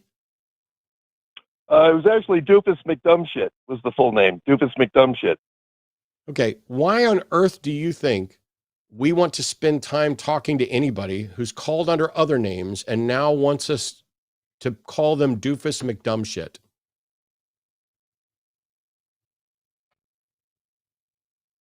No, I guess you don't want to listen to me. I'll try on one of the other shows with maybe Eve or something. So, okay.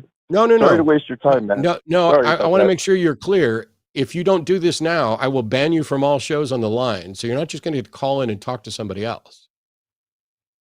I'm asking you. Why would you ban me? Why would you ban me? Because you're not a serious interlocutor. See, I'm sitting here. No, Let me put you on mute. Let me put you on mute while I explain this. I've devoted my life to this because I find the subjects important. Whether or not there are supernatural things, including gods, is an important issue. And the subject of whether or not there's a God and whether or not there's sufficient evidence to warrant believing there's a God is important. I'm here under my actual real name and have been for decades. All we're trying to do is have an actual honest conversation.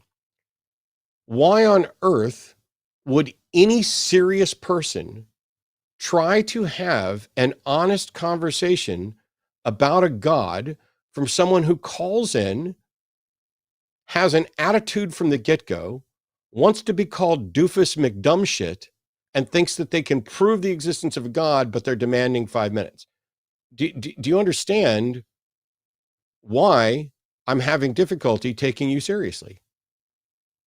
I wasn't demanding 5 minutes. I was asking for 5 minutes. Do you understand why I'm having difficulty taking you seriously? I haven't even begun to give you my argument. Yes, but I've asked you now twice, do you understand why I'm having difficulty taking you seriously? I didn't say anything about, do you understand why I don't take your argument seriously? Because I haven't heard your argument. Do you understand why I have difficulty taking you seriously? Don't you want to hear my argument, Matt? Do you understand, yes or no, Doofus McDumbshit, why I'm having difficulty taking you seriously? Yes or no? Yes. Cool. And I'm assuming that your yes is because you think that you recognize that there's no reason I should take someone who wants to be called doofus McDumbshit seriously. No. You don't think that? Can I begin my argument at all, No. or are we No, stuck on the we're name? going to Are we stuck no, on the we're name? going to solve no, we're going to solve this issue first, and then I will let you present your argument, assuming you give me a reason to. Why would I ever engage with someone who wants to be called doofus McDumbshit at all?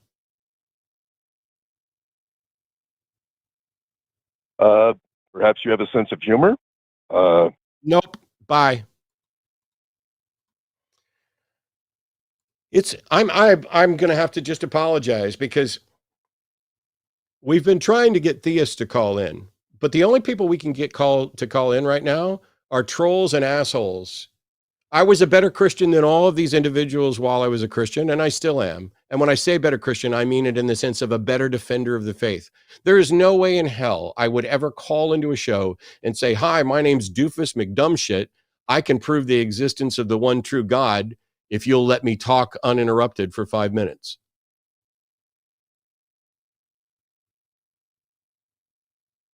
John, that's not the way this works. I'd be happy to take your call and listen to your argument. But in the meantime, I got your home phone number and I'm going to add it to the do not take call list.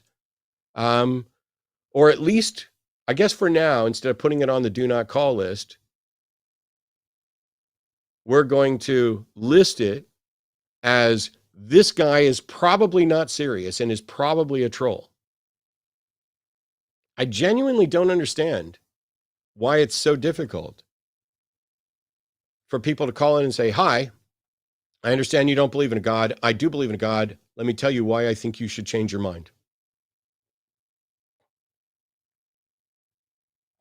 I guess he got himself all wrapped up in this big, umbrella theory that he has, or hypothesis or whatever. It takes 5 minutes to explain. See, that's the problem. And the thing is, what kind of person has an argument for the existence of God that they've rehearsed enough to know that it's going to take them about 5 minutes to present? And then they call in to a show like this and say, "Hi, I'm Doofus McDumbshit. If you give me 5 minutes, I can do this argument for God. And the reason you should take me seriously is because you have a sense of humor." I'm sorry. I'm genuinely sorry that I care more about this subject than these bullshit Christian theists. These bullshit nondescript theists. None of you take this stuff seriously. You're an embarrassment. You are embarrassing representatives of whatever you actually are arguing for. When you call in and you're like, "Do you know what your soteriology was and which Bible did you use? Ha ha ha, you had the wrong church and Bible." You look absolutely ridiculous and you make your religion look bad and everybody associated with it look bad. When you call in and say, "Hi, I'm Doofus McDumbshit, and if you've got a sense of humor, in 5 minutes I can prove that a God exists." You make your God look bad, you make your religion look bad. All right, moving on. If I can jump in real quick, I just want to say, people, you are allowed to use pseudonyms, but please commit to like a single pseudonym and not a trolley pseudonym. We've had this issue in the past where people change their pseudonym every single time. This is the kind of stuff that starts the call on the wrong foot. So if you don't want to give your identity, that's fine. But let's be a little bit reasonable about what you're giving our hosts here. Yeah, when the call screener asks you for your name, they don't ask you for your birth certificate. When they ask you for your pronouns, they're not asking for your chromosomes. They're just trying to figure out, what would you like to be called? That's it. And if you're like, "Oh, well, I want to be called Doofus." Okay, if he'd said, "Yeah, go for it. I like being called Doofus." Cool. We couldn't even get to what God are you advocating and why. Because for whatever reason, these people are just calling to hear themselves talk on the radio or get some kind of clip or something. You know, when I was a believer, not at all times, but for a good chunk of it, I had a real passion for my beliefs and defending them, trying to present them to other people.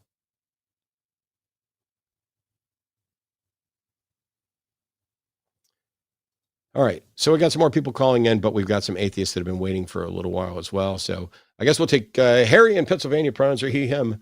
How are you, Harry, and what's going on? Hello, I'm good. How are you? I'm okay. Can you hear me? Yeah, it says here you've got an idea of what the Democrats should do. Yes. Well, so I should start off by saying that this next upcoming presidential election will be my first election ever. So I am by no means, a student of this arena for, decades. But all that being said, I have relative confidence that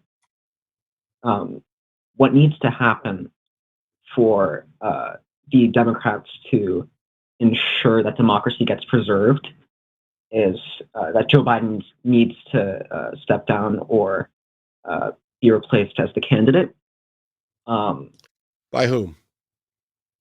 Well, so I don't have necessarily.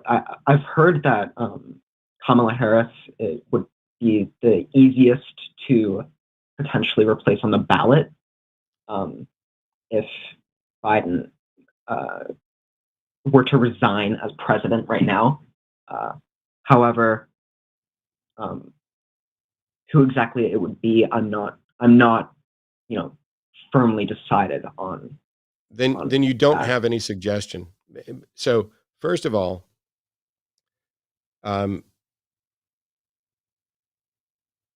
I don't think you're going to find somebody that's going to poll higher than the incumbent sitting president. We already know Kamala Harris does not poll higher than Biden in polling against Trump straight up. The closest to possibly having a chance, I think, might be Gavin Newsom. But if you're going to suggest that what the Dems need to do is to get Biden to step down or replace him with a ticket, A, that's not going to happen. And B, you don't have data to support that that's the right decision. And the data that we do have suggests it's a wrong decision. Yeah. It's very inconclusive from at least what I've seen. But I do understand what you're saying. What I wasn't. Sorry, this is my first time doing anything like this, but oh, you're doing well. Don't worry about it. Thank you. I would suppose that it doesn't necessarily. I think the decision for who should replace him comes second to the decision that he needs to be replaced. And How can it you mind if possibly I come give second? my take on this? Yeah, I'm happy for that, but I'm confused at how that can be the secondary issue, because if it turns out nobody has a chance of performing better, then how could it possibly be the right thing to do? But go ahead, Owen. All right, there's a poll that came out just the other day, and it's just one poll, so you got to take it with a grain of salt, of course. I can't even tell you who the pollster was, but with that grain of salt in mind, I think surprisingly Michelle Obama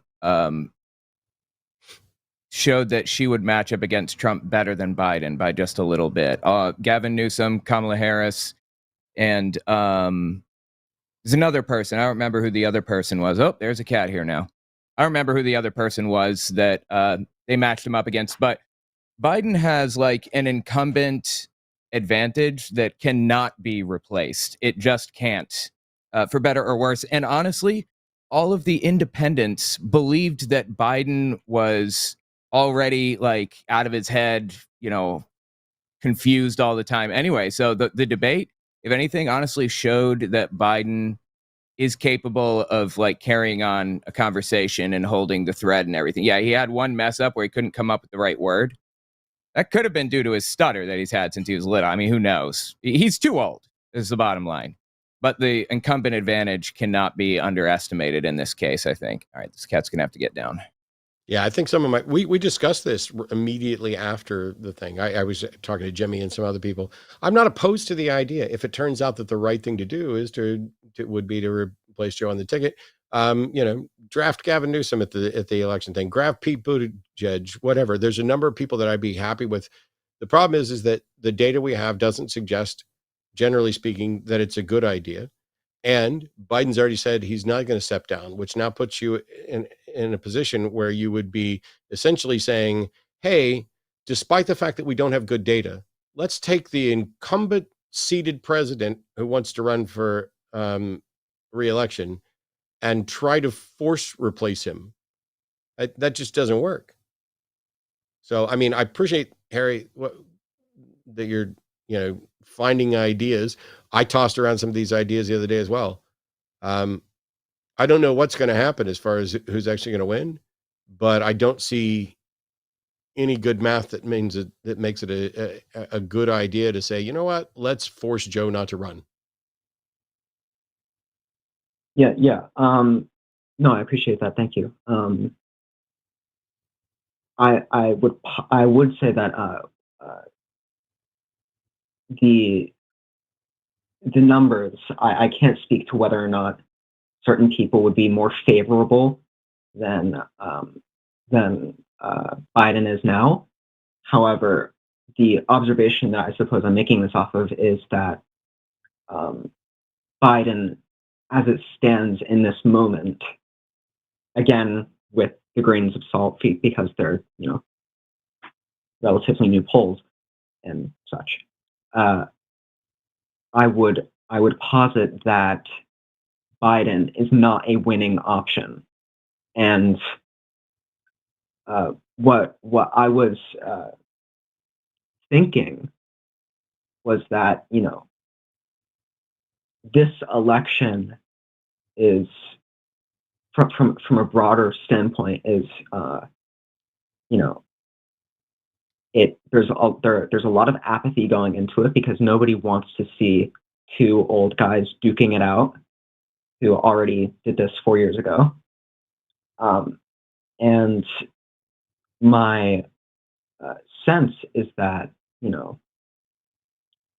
the best way to invigorate a voting base that is increasingly cynical and increasingly divided would be to have fresh blood.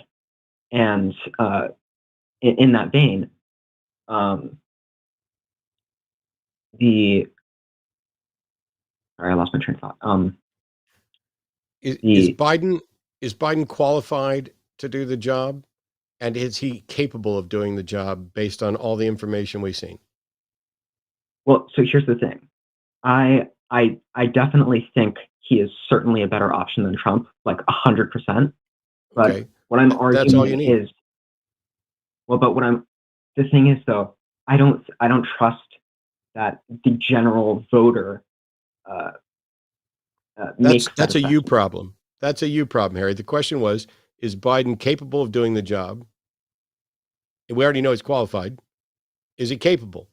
And if he is, then it seems like the prudent thing is to convince the dumb motherfuckers who can't seem to decide between preserving democracy and ending the world that Biden is capable. If you're Bernard, if you're in chat and you're saying that Biden isn't capable of doing the job, call in and explain to me why the guy who's currently doing the job, who stood there at the debate and rattled off relevant facts, who understands policy and has relationships with world leaders, who has done more on many subjects than other. Explain to me why you think he can't do the job. And if it comes down to, oh, he had a bad debate, y'all can go fuck yourself. At 80 some odd years old, anybody who shows up and is able to regurgitate facts with no notes, no assistance, and stay on topic on all of these things, the fact that there's a stumble should not even be remotely surprising. Anybody who thinks he's not capable, pick up your fucking phone and call in now. But anyway, Harry, that's my thoughts on it. I don't trust voters no matter what. I don't trust fully half the population who can't figure out whether or not unemployment's at a 30-year high or low. I don't trust the fact that half the population seems to prefer a lying, cheating, felling individual who's been accused of sexual assault and pederasty. Yeah, that was, I don't think that's a recent revelation, but it's been blowing up 2016. recently, right? Yeah. Yeah, she decided, the Kate Johnson individual decided to drop her lawsuit, supposedly after being threatened. So we can't say that whether or not it happened, but there's a lawsuit out there with descriptions of her and another 13-year-old girl, who Epstein hooked up with Donald Trump, where they were giving him a joint blowjob, and he was commenting on how they didn't do a very good job afterwards. The 13-year-olds, that's their. It's just that he wasn't convicted of it because, you can do stuff. But what makes Joe not capable of doing the job? I don't even think it matters if Joe does the job personally, but is your argument more like for a strategic reason, it's better if we pick somebody differently because you think that maybe the election would swing toward Democrats more likely if it weren't Joe in that seat? Yes, that's what I was trying to say. I don't personally ineffectively. think so. I think that the incumbent advantage cannot be underestimated. In my personal opinion, I think Joe Biden is the best one strategically, even now. You think so, Matt? Right now, given the information I've seen, not only do I think it's strategically best, I haven't seen any scenario where swapping him out actually can be shown to increase the odds or anything. Basically, you can't just overlook the fact that if in just a couple months before the election, when the Democrats have their convention to nominate their candidate, if the Democratic Party turns into a clown car show of confusion and fighting over, do we support our incumbent president, or do we worry that the guy who's literally doing the job every day, who has more experience at this job than any person alive, I would say, both from the time that he spent as a senator and the 8 years that he spent as vice president. I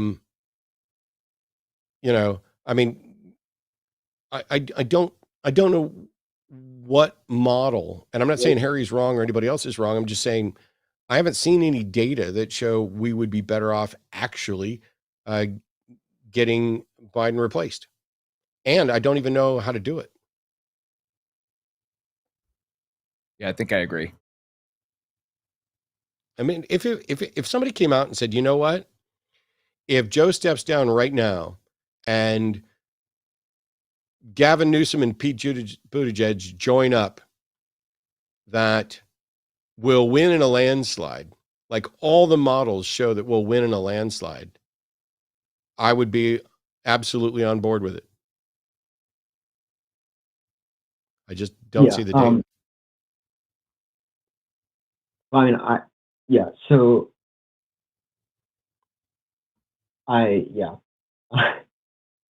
would I would theorize that the people who currently support Biden, who say that he needs to remain as the candidate, I don't think those are the people that are at risk of being lost as voters. And so what I was alluding to was that if there is doubt about Biden, then that camp of doubters needs to be appealed to in order to ensure a unified electorate, because the people who support Biden will support basically any Democrat who is not and who is opposed to Trump and who will do the job.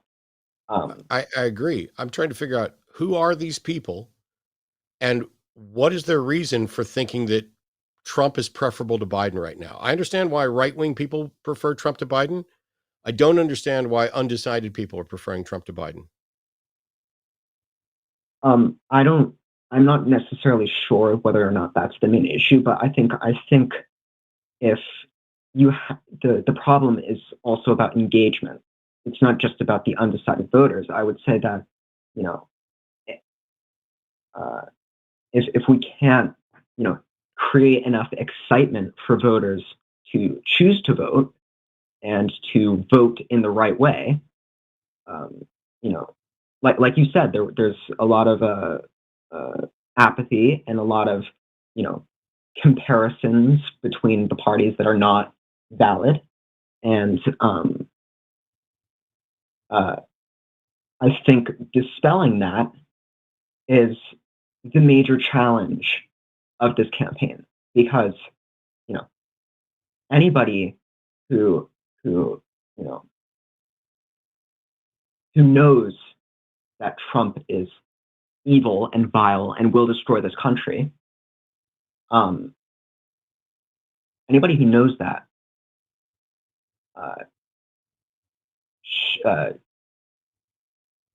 anybody who knows that, the only reason that they would choose not to vote is because they're not excited about Biden, and they're not excited about anybody. Why would somebody? I'm trying to understand how somebody could say, you know what, I'm just going to stay home and not vote for either one of them. I don't understand that. Look, it eludes me too, but the fact is, this is a disappointing truth. That happened with Hillary. It may be. No, Harry. It's not a disappointing truth. Here's the thing. Let's say there's a segment of the population out there that's just going to stay home. What on earth makes you think changing the candidate changes that? And if these people are too stupid to figure out that democracy is at stake and that they'd rather stay home and take the worst candidate, why on earth should we spend time and money trying to pander to them when they're too stupid to figure out the better of two candidates? Also, something else to keep in mind: when democracy is in peril, worldwide, throughout history, this has happened, voter turnout goes up dramatically. Like, when democracy is doing just fine, it goes down. And that's when you get complete extreme nutcases and fools, and democracy becomes imperiled again. It's like a perpetual cycle that happens. Like in Germany, at the end of the Weimar Republic, it was 80%. Just about every voting age person in Germany went out to vote because it was so imperiled, for better or worse. So anyway, I think, like, it's very clear, I think, to everybody that democracy is in peril right now in the United States. And for that reason, I think we're going to have high voter turnout. And I don't think we even need to worry about appealing to independents. I think we need to get our people out to vote for I think we need to get them concerned enough about what's happening to get them out to vote. That's my opinion.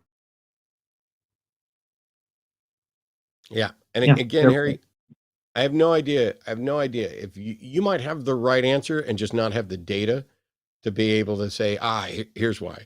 Because what I see you and other people doing is saying, we lost here because people didn't get excited and show up. We lost here because people didn't get excited and show up. And yet you do that, not just you, Harry, other people. And it's true when Biden's running, it's true when Hillary's running. You're like, people are looking at this like, well, that candidate just wasn't inspiring enough. No, maybe it's the case that all these people just aren't capable of being inspired to give a fuck about other people. Because I'm going to vote every single time, and I'm going to vote in the best for the candidate that best aligns with my interests and the interests of people that I care about and love, to make sure that we have equality, to make sure that we protect our rights. If the loss of Roe v. Wade isn't enough for a corpse on Team Democrat to win against Trump, we're fucked. That's true. That's true. We have And- seen positive results though since Roe v. Wade. Like we saw a high voter turnout after that. So yeah, it's just we need. So in 2016, my wonderful ex-wife, every time she would post on Facebook, she would just post, "It's about the goddamn motherfucking Supreme Court." She just posted that sentence over and over and over again. And she was completely right. And when we lost that election, we lost the court, we lost Roe. That's the thing. They're coming after, if you look at Project 2025, they're coming after anything and everything, not just DEI and climate change, and not just abortion. They're coming after LGBTQ equality, anything gender related, anything that they deem as woke. They're coming after climate stuff. Whether or not this is Trump's platform or how much of this Trump and his team may implement if he's elected is separate to what they want. And I genuinely don't understand, and I'm not meaning to go after you on this, Harry, but I genuinely don't understand how at this point in time, maybe 30 years ago, 40 years ago, when we could have an argument over, well, I like bigger government. I like smaller government. I want the money to be spent this way. I want the money to be spent this way. Look what we did. Clinton shouldn't get a bunch of praise for economy. He was president at the time of the greatest tech boom in the history of the planet. There's not a president on the planet that wouldn't have had a good economy with all of that going on. It's now we're down to dealing with really issues that are incredibly divisive, even though they should be simple. Yeah. Very true. Very true. I'm with you fully on. I appreciate it, Harry, and I appreciate the fact that you're thinking about it and willing to talk about it. And if the data suggests that replacing him is best, I'd be on board with that. But right now, I'm just not seeing that. But I got to move on to some other callers. I appreciate you, man. Of course. Thank you very much. Thanks. Yeah, for the people out there who are like, oh my gosh, why doesn't Harry get it? We can't just replace it. No, I sat around here and talked about it and thought about it. And granted, I'm not in a think tank, and I'm not in the DNC. I'm not the one that's going to be making any decisions on this. But I did sit around and talk to my friends, and I'm like, okay, how bad was this? Now, did I just get disconnected? Oh, I've locked up. Am I disconnected? Now I should no longer be locked up. Oh, was it you? I thought it was me that.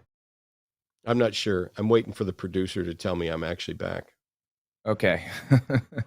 Yeah, we're both good, I think. I have the live stream playing in the top right corner here, and we appear to just wave, see if it. Yeah, I think we're good. Cool. Well, we're like 30 seconds behind, but I'll wait. I think either Arden's muted or maybe she's having to reboot as well. Could be. But let me wrap this up. One of the things I did was I released a video about the debate. And I made that one live already. So my thoughts about the debate are there. You can go to my personal YouTube channel, which is either my name or it's Sans Deity, whichever one, but you'll find it. And I pointed out what I thought needed to happen. So yeah, watch that video for my thoughts in there.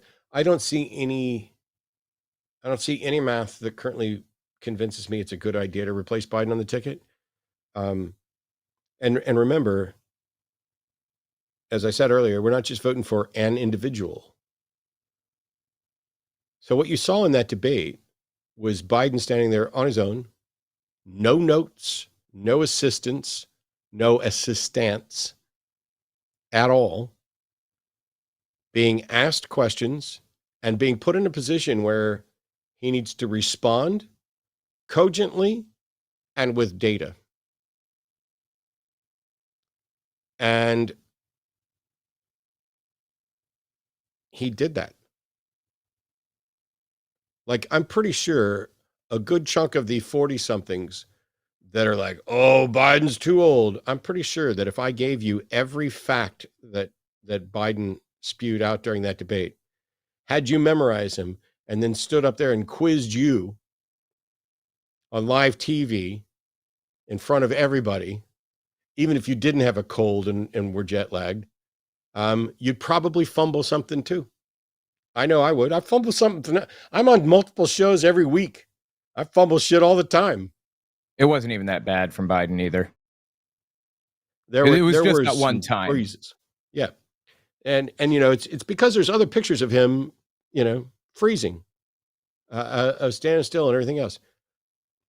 But what bugs me the most is the people who are like, oh, well, normally they dose him up with drugs so that he can perform. Awesome. If there's a drug that you can give somebody that overcomes dementia and confusion in octogenarians and allows them to perform at a high level, give him the fucking drug. Give it to him every day. And by the way, let's ship it out to everybody else, because maybe it will take the bucket of stupid, deplorable people and make them start thinking more clearly about reality. Why the fuck would you not want that? First of all, that drug wouldn't be a secret that just the president had access to. And if it was, then Trump would have known about it too. It's one thing to say, he can't keep his mouth shut. Yeah, no. That's how I know there's not aliens at Area 51. It's how I know there's not a number of different conspiracies going on, because Trump would have just told us all about it. He already told on himself and Epstein. That quote from him, I like Epstein. He's fun to hang out with. He likes pretty women. And I think some of them are on the younger side too. And I'm like, wow, that's a quote. And how is it we're still... All right. We have other calls. We can't hear the producer at all. So I don't know if Arden needs to reset her audio at all. But we've reset and we're working, and I saw that note. So we're going to try and take a call here. Mike, hey, an atheist in New York. How you doing? I'm doing great. Is this Matt and Owen? Yes. Awesome, Matt. It's an honor to talk to you. I've been watching you for years. How you doing? I'm preparing to disappoint you thoroughly. Oh, yeah. I know you're going to. Okay, so you probably read what they wrote about me, but I'm an agnostic, and I don't think that there's any way to know God currently or even in the future, possibly. I think that atheists and theists are just arguing, and it doesn't really have any bearing on whether God exists or not, who wins a conversation or an argument. And it really just comes down to like some kind of political owning of sorts. I don't think we can know God. Okay. Why'd you call? Yeah. Well, I wanted to see if you had some kind of way to convince me. Otherwise, I don't know whether or not we can find or identify or discover or detect or know a God at all. But also, I can't make the statement that we won't be able to in the future, because I can't predict the future and what may or may not be testable in the future. I don't think that there's any evidence that could be produced other than not even a face-to-face confrontation with God could convince me. I would think there was something wrong with me. I don't think there's any evidence that can be produced of a God. You've made a mistake there. Where? You're saying that even God couldn't convince you, when by definition God could absolutely convince you. Well, a face-to-face encounter with God would not convince me. I would think something is wrong with me. You're if he could convince me with magic, I mean, that would be a different story, obviously. If God exists, then God has certain qualities. And if among God's qualities, he's able to demonstrate the truth of those qualities, then you would be convinced, wouldn't you? Well, that would be of a particular God that you're talking about, but of God, we couldn't say. So, Mike. Mm-hmm. Yes. If a particular God exists and has certain qualities and is capable of convincing you that it has certain qualities, you would be convinced, right? Could you prove that God exists? Wow, why is it, Mike, that you won't listen to and answer the actual fucking question I asked you? If God doesn't really do much. Shut up. If God X exists, and is capable of demonstrating its characteristics as true, would you accept that? That's the question, yes or no. Well, if we still were able to maintain... That's the question, yes or no. No. Then you are irrational by definition, because you are refusing to accept sufficient evidence when presented in a hypothetical scenario. You are irrational. I think you're being dishonest about it. No, I'm being honest. What I'm talking about. I'm being honest and accurate, because I set up a scenario whereby a God was capable of demonstrating. Rafael Garcia banned right now. Who's that? Somebody in chat who told me to listen to you and calm down. Mike, I set up a scenario where if God X exists and if God X has certain characteristics, and among those characteristics is a capability of demonstrating the truth of its existence and characteristics, would you accept it? And you said no. You are, in that case, saying you would be... I think it's a dishonest question. Interrupt me again one more fucking time, Mike. I dare you. Does it sound like you're losing on the air? Is that why you're talking like this? I'm not losing on the air. You're looking you foolish. Sound ridiculous. You're looking. You really sound foolish. ridiculous. Okay, I don't care if you I'm think hang I up sound on you, ridiculous. dude. You're not going to hang up on me. I'm going to mute you, and I'm going to talk, and you're going to run away like the little frightened bitch you are, because I constructed a logical scenario whereby God X exists, has certain characteristics, is capable of demonstrating those characteristics, and then you say, even in that scenario, you still would not believe. That is an admission that you will not accept a logical presentation, a valid argument supported by evidence being sound. Sorry, Mike. I tell you what. Did he hang up? He hung up. Just for fun. We have another theist here. I'm not going to say anything. So apart from the introduction, Luna, pronouns are he, him, is a theist calling in. This might be an actual question that relates to me, so I might have to say something. But generally, I'm just going to let Owen take this, because that's better. We'll give that a shot. I haven't debated in a long time. We'll do our best. So tell me what your question is. Essentially, I wanted to know, in the past, Matt has said that all religions cause harm, and I want to know if you still thought that was true. When and where did I say that? It was during, I could try to go find the specific... then you should have done that. Then if you're going to call in and say what I said, then you should have done that so that we can, look it up and check for context. Instead, I can try to give context. Instead, my view is very simple. No religion has demonstrated itself to be true. And if in fact people are believing false things, the heuristic models in their brain that led them to conclude that false things are true, those things are problematic and they can potentially cause harm. That's it. I have no view that every religion causes harm necessarily. Okay, well, thank you. That does indeed answer my question. The second part to that question was, do you believe that, and since you've given your view already, I'll change it a bit, but do you believe that if a religion didn't cause harm, but a subsect did, that this would be on the burden of the original religion? So like, for example, there's tons of sects of Buddhism, right? And even if I follow like whatever the main one is, if another sect arises because of that sect and it doesn't teach the same things even remotely and causes harm, would you still lump everything together? Christianity has a ton of those examples, but at least in my view, Christianity is absolutely terrible for ridiculous amounts of reasons. So even if there was a sect that came that was good from Christianity, I would view the opposite as true, that just because this good thing popped up from this horrible thing, I would still throw it out altogether, at least me personally. then I just kind of wanted to know your views on that. I'll keep my answer short because I want to get Owen in here. Okay. I don't care if it's useful or good. I care if it's true. Right. Pretty good point.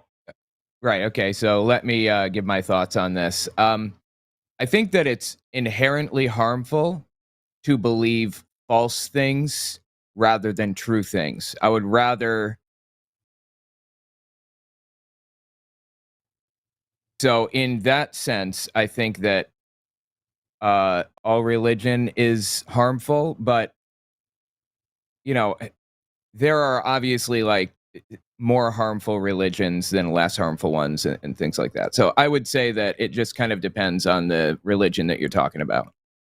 Right. In this case, I'll use Buddhism, and Okay. I actually really like what you said quite a lot, and this makes me wonder about something I've been researching, and I mean, you could probably answer this yourself. So, in a lot of occult traditions in various religions, I mean, Christianity is merely one of them that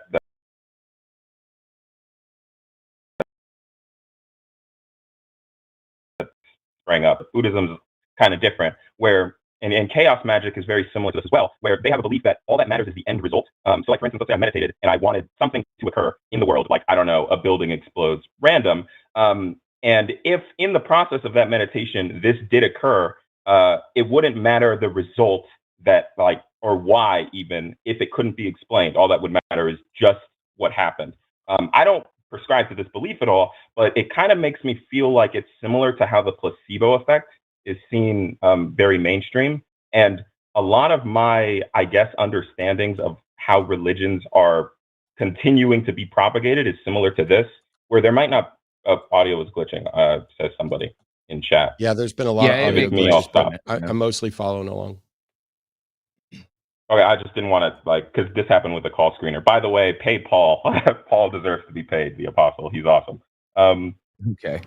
But so this kind of, I wanted to know to what extent, if you were able to get results just in your consciousness, like for yourself, even like the last person just used, like, oh, if God showed up, like, would you believe him? Like, if you were just able to get results within your consciousness, or even like consistently in dreams, and those results did occur in reality for you only, to what extent would you then, because you could say it's not true, you could say it's just an illusion, you could say a lot of things, but like there are also results being occurred. So you could just give like a scientific explanation to it, right? And just say it's like a placebo effect.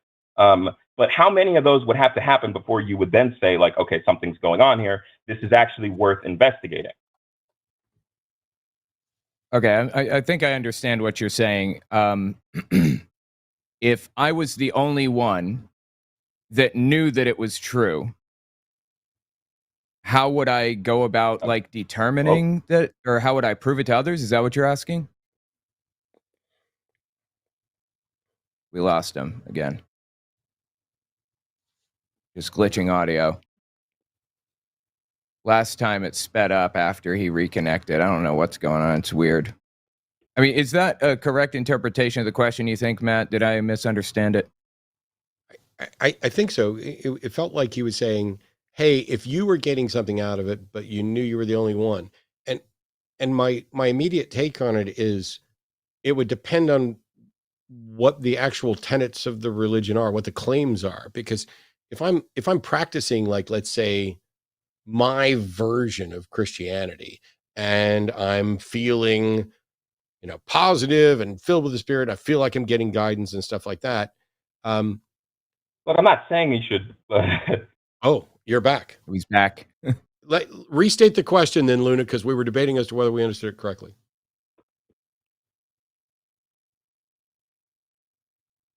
Oh, we lost him again, I think. Golly. Oh, that's disappointing. It's a web call, too. Well, I think that, I don't know. I wish I just understood the question, but I guess I think that... Hello? Oh, there. My internet didn't lose connection. I don't... Maybe if you guys are talking, studio, unfortunately, I can't hear you. Luna, can you hear me now? I guess that would be a no. I guess there's some weird delay. Let me return Luna to the queue. Okay. I also haven't heard anything from Arden in ages. And yeah, that's true. Me either. She said she got her audio back, which I think means she can hear us, but she evidently we can't hear Arden at all, so that's a problem. Yeah, that's not good. So let me try and put Luna live again. Testing Luna. I've refreshed this. Can you hear me?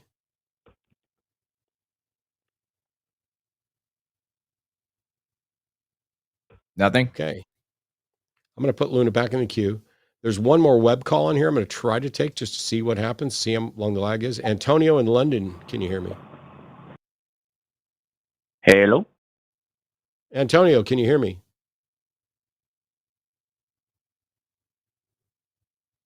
Okay. Nope. Wow, is it a problem with us, with Call in Studio?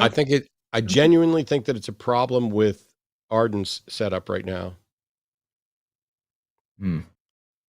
I think the main connection that she's got to the Call in Studio thing has broken. Well, that sucks. I guess we could just sit here and keep ourselves entertained. It's kind of wild, but I think the smartest thing to do is to go to the super chats rather than just sit here. I hijacked the system to get on through my phone. Okay. Oh, you're calling in through your phone. Oh, weird. Okay. I can't hear you guys. Okay, so something went wrong earlier. When you both glitched out, my audio dropped out on my computer. I just barely got to where I could hear back, but now my mic isn't working. It shouldn't have affected the caller's audio going to you because that's a totally different system. I can't hear you guys now. I don't know what's happening. That is bizarre. Okay. I think we're going to have to just move on to Super Chats and end the show because I think the only solution is going to be restarting my PC right now. So, sorry, everyone. I think that's the case. So, I got Super Chats. Let me do this real quick as Arden's getting everything set up for Super Chats, and hopefully I'm not like on a 23-minute delay or whatever else.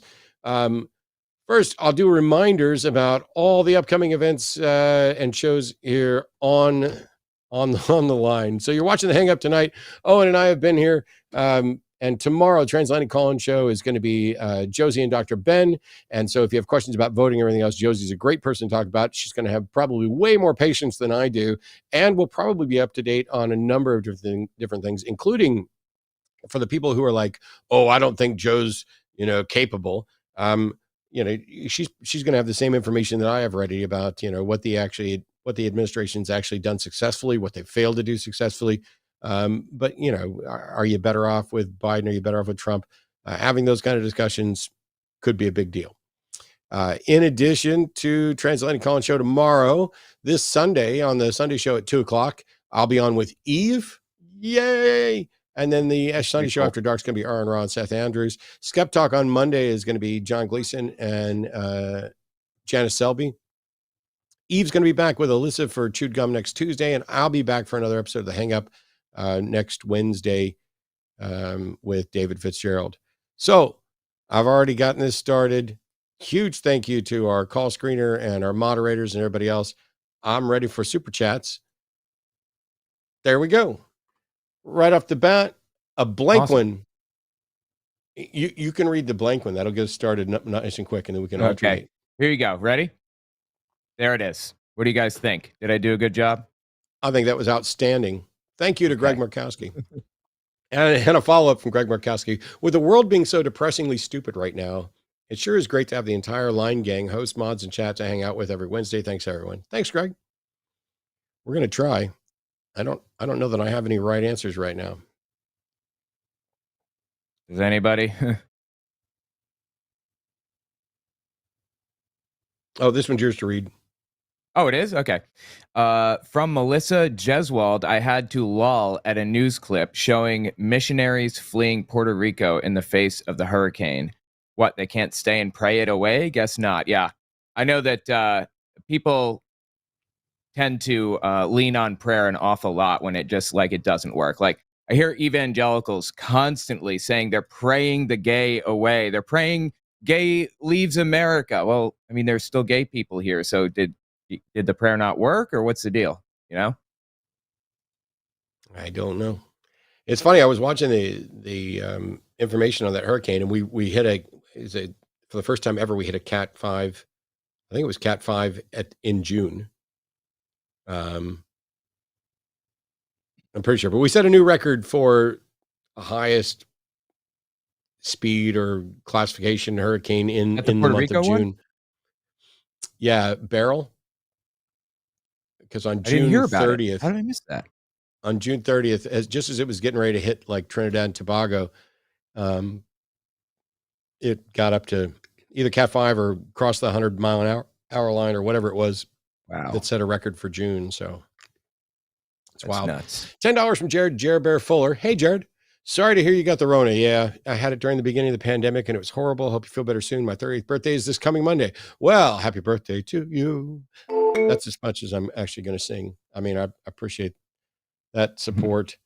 Yeah, I made it all those years without getting it. Went up for one surgery consult and came back sick.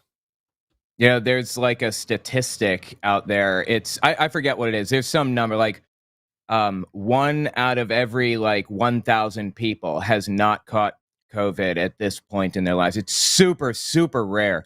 I've caught it like 2 or 3 times, and I came to find that losing my sense of smell was horrific. Honestly, it was like losing an arm. You don't realize how important the sense of smell is until it's gone. You know, my God. It's especially bad for me right now because, without getting into too much detail, for the snakes, we raise our own rodents, and I do that in the garage. And every Monday is the rodent cleanup day. But I've got a problem with the electricity. I'm getting ready to put 2 new breakers, two new complete separate circuits in the garage to run air conditioners that are out there. In the meantime, I'm just leaving the garage door opening and letting the house air conditioner cool the garage. But that means that any rodent smell is likely to waft into the house a little bit. And it's not bad on normal circumstances, but right now I can't smell anything. So I can't know exactly. Does my house stink right now? Because I hate a stinky house. Like when people come over, I don't ever want them to. The only thing worse than them leaving and privately going, man, that house stunk, would have been for them to actually say it in person in the house.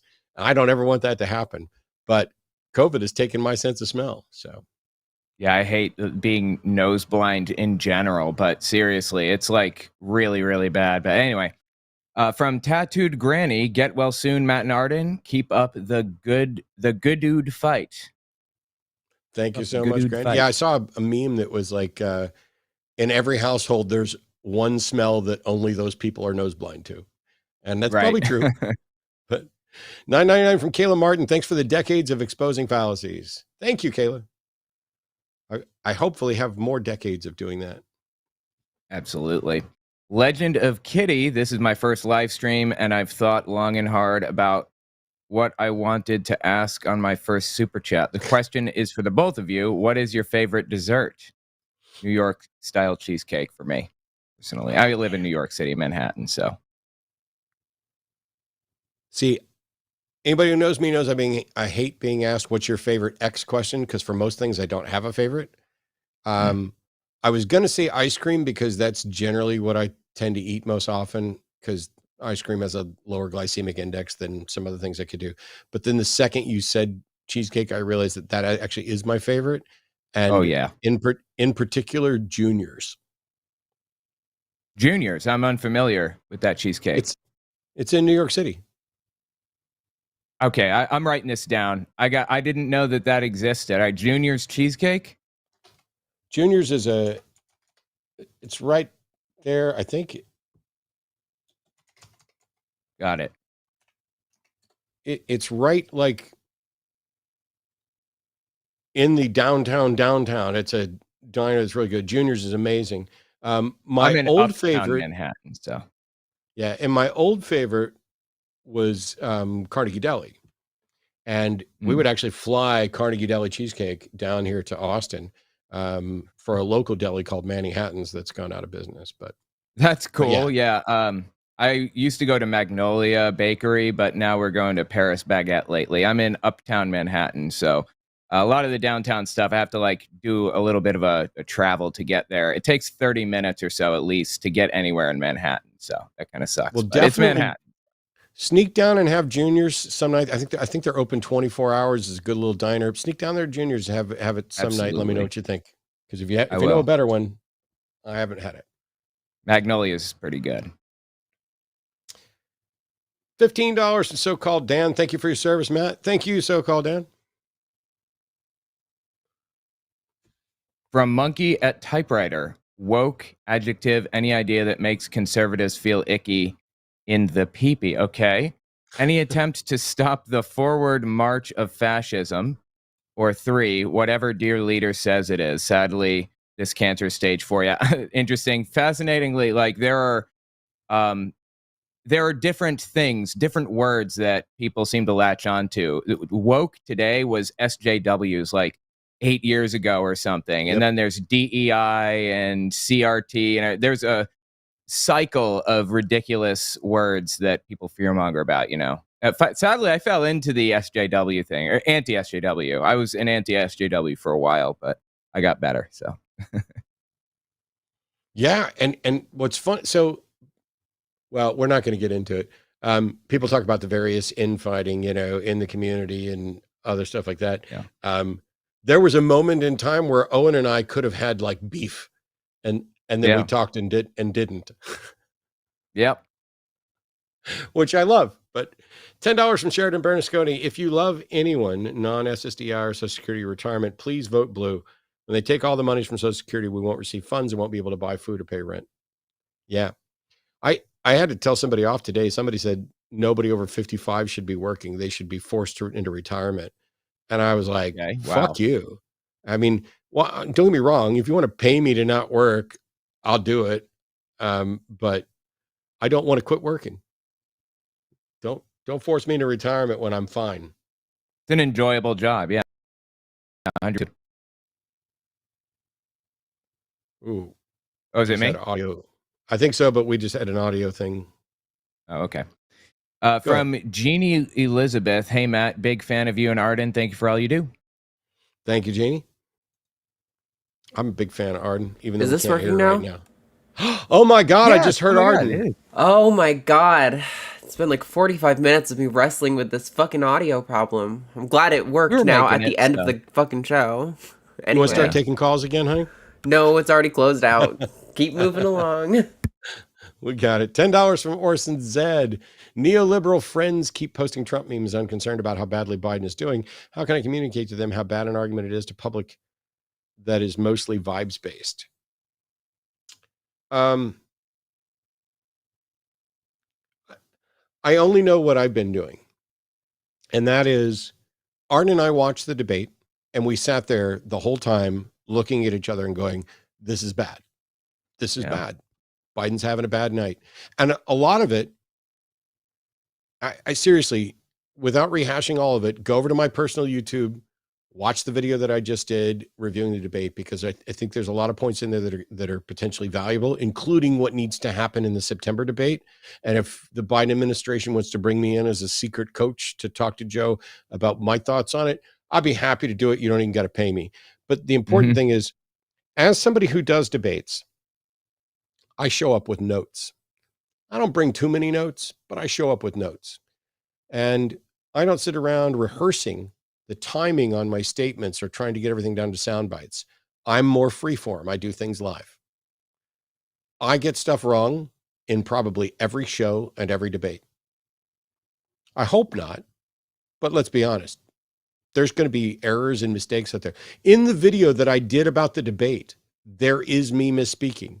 I talk about how 49% of people thought that unemployment was at an all-time or nearly all-time high when it was at a nearly all-time low, except that instead of saying unemployment, I actually said inflation in the video. And the problem is inflation is high under Biden. It went up. Did it? Inflation increased for a period of time and is higher than it should be. It's one of the biggest problems. It's one of the reasons why people look at the economy and say it's bad, even though all the other measures of the economy, or almost all the other measures of the economy, have it's good. But I definitely misspoke in that video. Tried to correct it in the comments and everything else.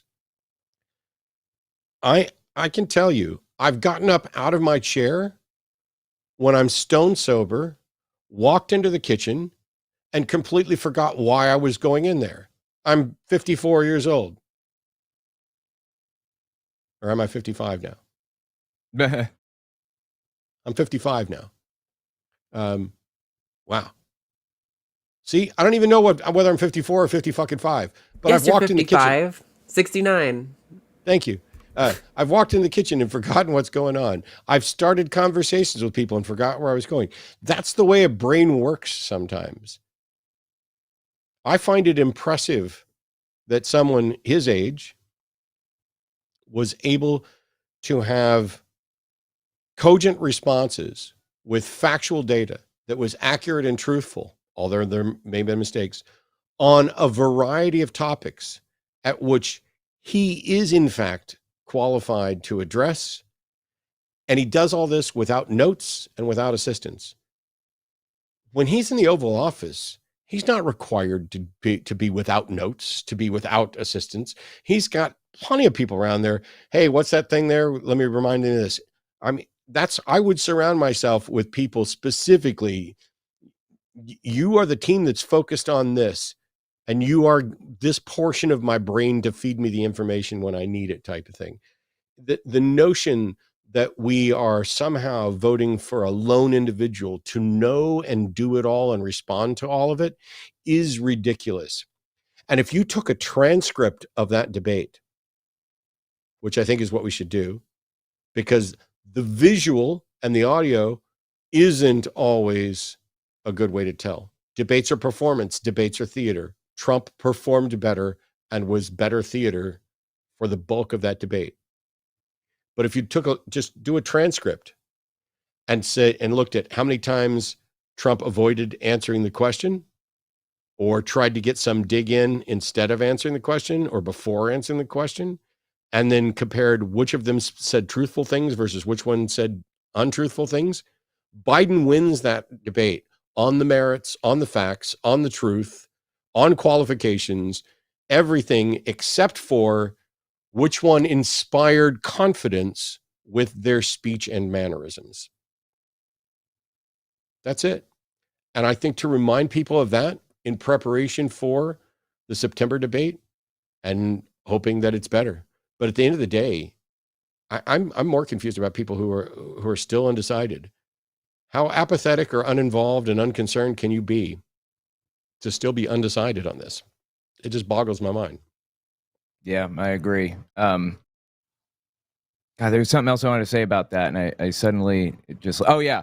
I didn't think that Biden's performance was that bad after that one slip, like 20 minutes in or something. That was bad, that one slip. Yeah. And it colored the rest of it, which, it made me feel like the rest is bad. But, anyway, my turn, right?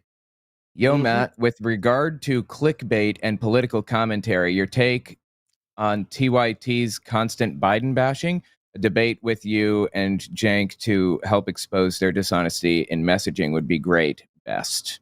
I haven't seen it personally. I'm the wrong guy to ask because I had an argument with Anna probably 8 to 10 years ago on social media, and I stopped watching anything TYT related. And then when Jank tried to run for president, even though he's not eligible or qualified, I thought, oh, is he doing this just to sell books? Well, he may be qualified. He's not eligible. Is he doing this just to sell books, or is he pushing back against, the rule here is there's some end around trick? I found it marginally interesting. But generally, while I was early on a fan of Young Turks, I have not paid any attention to them in years. There are some guys there that are part of that group that also do their own content who I like to listen to and everything else. But when it comes to Anna and Jank, I haven't listened in years. Yeah, I think that they're very inflammatory and reactive a lot of the time, reactionary. And I'm not really a fan of that style at all, honestly. So, yeah. Yeah, I just haven't been paying attention. 10 pounds from Jessica. I'm in the UK, never voted because one, I struggle to understand politics. It's very complicated to me. And two, I just believe all the politicians are liars and I can't support corruption. Any advice?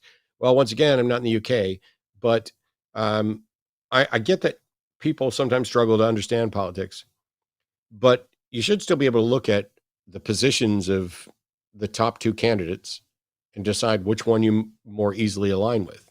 You know, do you like, I'm a financial idiot. I am not the person you should talk to about anything economy. Do we do it with tariffs? Do we do it with this? Should we have a flat rate tax or an income tax or a percentage of this? And, I don't know. I don't know how to work the money stuff. So I tend to stay away from that and evaluate which one, if this party is going to protect freedoms and this one is going to minimize and limit freedoms, I'm going to go with the ones that are protecting them. And so when you say, I just believe all politicians are liars, everybody's a liar. Just try and find the ones that are most truthful. When you say you can't support corruption, I don't know that there's any politician you're ever going to be able to support that isn't going to be involved in some sort of lie or some sort of corruption. And so you do the best you can. I mean, for me right now, picking between Biden and Trump, it's not even close. It's not even close as to which one is potentially the least offensive liar, and not even close as to which one is the least or most corrupt. The problem is that there's so much misinformation out there and so much just, we're not going to believe what the news says. We're not going to believe what science says. We're not going to believe what these studies say. When I say, I've used this statistic probably 20 times in the last week. When I say 49% of polled Americans think unemployment was at a 30-year high when it was actually at a 30-year low, I have to keep repeating that because I want to drill that stat into everybody's brain, because that means nearly half of the population of the United States thinks reality is exactly the opposite of what it is on at least one factor where there is hard evidence. And when you present the evidence, what do? Do they doubt the source? Do they say, oh, I'll change my mind? We are seemingly in almost like a post-fact world, a post-reality in many cases. That's very frustrating. I can't give you specific advice there, Jessica, but what I would say is talk to the people who are closest to you and who you worry about the most, and ask them if they're willing to talk to you about who they're voting for and why. Find the people who are most marginalized and see who they're most comfortable with and see if that sways your vote at all. Also, metal name. Fair, yes. All right. Is it me? It is you. From Jeff Cochran, if you could pass one focused amendment to the Constitution, what would it be? Personally, I say rip it up and start over, but alas. I personally think the Constitution is very impressively good. It just needs to be fixed in a few ways. Yep. I'm generally pretty proud of and happy with the Constitution of the United States. If it were being enforced correctly, I would have almost no issues. I think we need a way to, I think there should be limits for justices. Term I limits? understand the model of being appointed for life, because the ideal is that this is supposed to make you incorruptible, essentially, that there's nothing anybody can offer you, but it's not true. Take a look at the vacations that Justice Thomas has been on, and the benefits that he and others are getting, and the fact that they are now basically giving themselves all power and making it so they don't answer to anybody. I would revise the Supreme Court so that there is better oversight of the court, and that so there are set limits, not you've been a justice for, 8 years, you may or may not get reappointed again. I would just do a set limit of, 12 years max, Supreme Court, done. And that would also allow us to go into elections knowing that outside of death or retirement, exactly which judges are likely to be replaced and stuff like that. I have not in any way sat down and analyzed this suggestion in light of all possible scenarios. It could be that what I'm advocating for is monumentally stupid. But off the cuff, asked what I would change. Oversight and term limits for justices. I like that. I think I would make slavery fully illegal instead of just making it illegal for instead of making it legal for prisoners. If it were interpreted correctly, I'm actually fine with the Second Amendment, but it's not interpreted correctly. So yeah, I agree with you. And also a lot of people say that term limits for politicians aren't a good thing because you need somebody experienced in that role sometimes, but that's not really an argument at all with the Supreme Court, because these people have been judges and legal experts for their whole lives practically. There's no downside to that, it seems to me.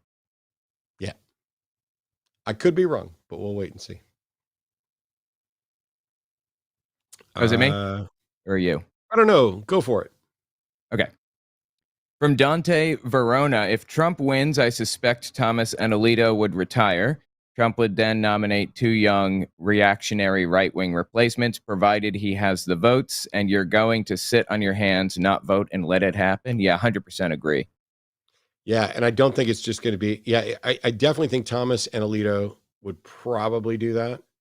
And now you'd be in a position where you'd have a majority of the Supreme Court, young, conservative, Republicans, all Trump appointees. Once again, we're back to 2016 where Beth was saying it's the goddamn motherfucking Supreme Court. But yeah, thanks, Dante. $10 from S-Top 10. In both of your opinions, what's the most damning contradiction in the Bible? Ooh. You have one? I don't know that I'm a fan of contradictions being viewed as damning there. There's lists of countless contradictions, and I find most of them unimpressive, and some of them to not even be contradictions. I care more about whether or not it's true than whether or not it finds a way to contradict itself. So yeah, I'm just not going to have an answer on this one. Sorry, sorry, Tom. I think you're right on that. There are a billion of them. There's this website called BibViz. You may have heard of that. Have you heard of it, Matt? It's got all the little red lines and stuff. Yes, and as a matter of fact, that's the one I always caution people to not pay any attention to. Really? Why? Because most of them are crap. Huh, I haven't thought about it. It makes it look like the Bible's just loaded with contradictions when a good chunk of those have actually been, resolved, and you're going to find it with different doctrines. There's not a big deal. But anyway, there are a lot of contradictions is the point. So instead of focusing on contradictions in the Bible, I think that I would focus more on contradictions between the Bible and modern day evangelical interpretations, like the idea that the Bible is opposed to abortion. It is not opposed to abortion. Numbers 5:11-23 very clearly speaks highly or positively of abortion. So lots of contradictions, lots of misunderstandings, that kind of thing. It's just ridiculous. There's a different contradiction, not where the Bible necessarily contradicts itself, but where a concept contradicts what I would understand it to be. And that is about love. What Christianity presents as love, when it talks about God loving, being love, etc., God loved the world so much, I don't recognize that as love. What God does, you mean? For God so loved the world that he sent his only begotten Son, that whosoever shall believe in him should not perish but have eternal life. I don't see that it's an act of love to require a blood sacrifice in order to forgive people. I also find the beginning where the facts of, or the claims of Genesis, the order of events, are contradicted by the facts of reality. So it's not so much the Bible being contradictory with itself, it's the Bible contradictory with evidence. But I find the story absurd that there's a God that knows what's going to happen, chose this universe from potential other universes, knowing everything that was going to happen, and then somehow you have choices or free will. No. God in that scenario picked this universe where I'm an atheist who used to be a Christian. Not only that, God picked this universe in which I am uttering this sentence instead of some other sentence, because he could have picked that one, but he chose to pick this one. Now, if you don't think that, I just released a video about this. It's not public yet. It's only out for patrons, but it'll be out to everybody else in a couple of days. It has to be all three prongs. God had to create this universe knowing what was going to happen, and he could have created a different universe instead. Under that scenario, God made every decision. So you don't have any free will. And it's absurd. It would be like creating a Sims game and God is basically picking the director's cut. I used Clue, for example. Clue, the movie, which is based on the board game, has multiple different endings. And when it came out in the theater, if you'd go to one of the theaters, you weren't sure which necessarily ending you were going to get. And then there was some that would show all the various endings.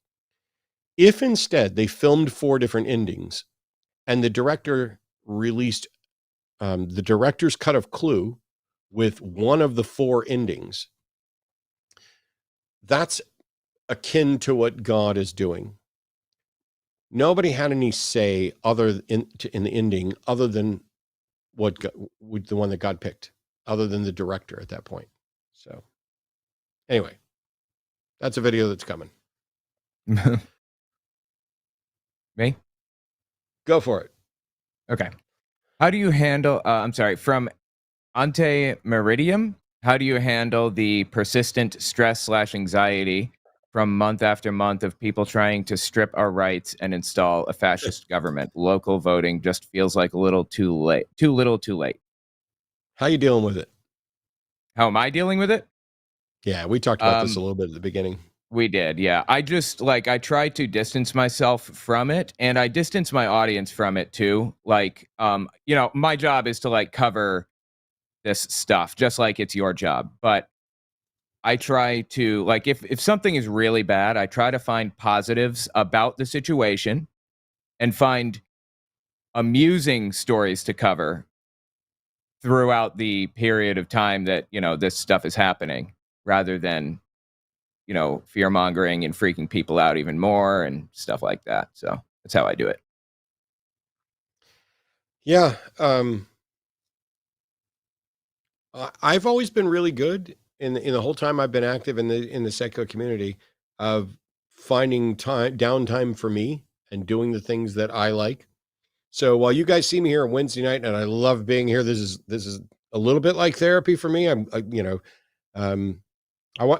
Don't get me wrong, I want to get Owen back, and I'd love to get him back soon, especially maybe even on a Sunday show or something where we're likely to get theistic calls where we can engage, callers. It's really weird to have him on here and have, the only 2 potential theists, both crash and burn into doucheness inside of 20 or 30 seconds. Right.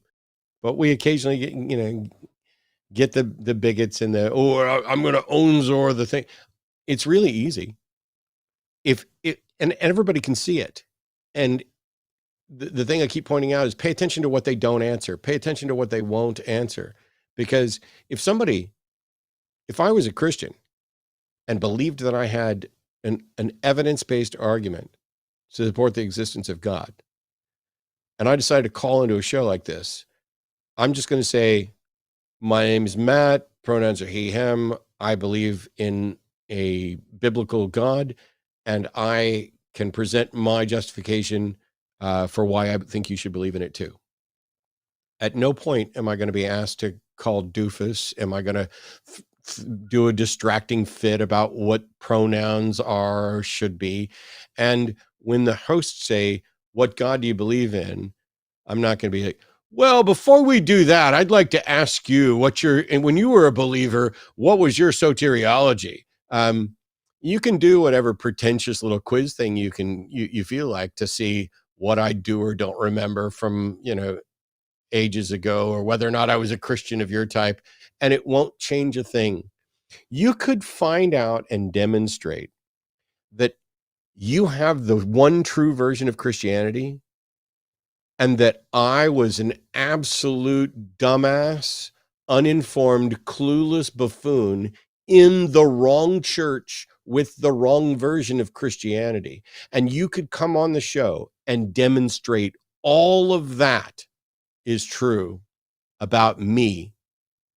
But if you haven't demonstrated that you in fact have the right version of Christianity, you've accomplished nothing.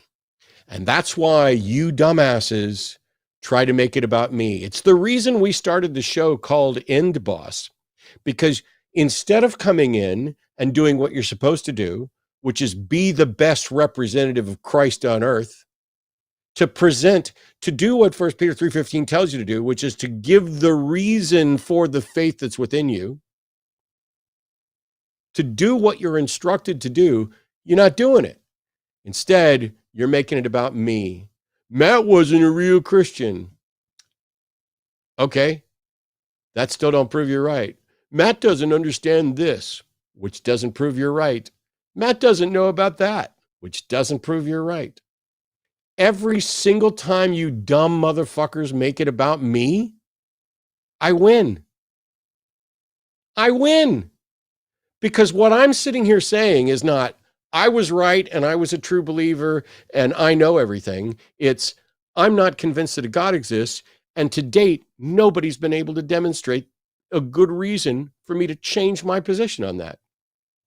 And instead of taking the opportunity that we give you repeatedly to do that, you guys hate me so much that you want to call it, you're fat and your girlfriend's a man and you're bald and you're gay, homie, and you didn't know the difference between Calvinistic and Armenian soteriology, and I think any reasonable believer would do. You guys sound ridiculous. Do you think for a second Jesus would call in and say the stupid things you guys say? If Jesus existed and were real, do you think he'd call in and tell me how fat I was? Do you think he'd call and do it after I've lost 70 pounds? Because that's what you guys are doing. You are missing an opportunity that's going out to thousands upon thousands of people to stand up for the gospel of Jesus Christ, or to defend Islam, or to defend Scientology, or to defend Jehovah's Witness position, or to defend Mormonism, or to defend any of that. But you don't. You're so mad that I get to sit here and talk and that I have control of the microphone that you make it about me. And every time you do, you lose.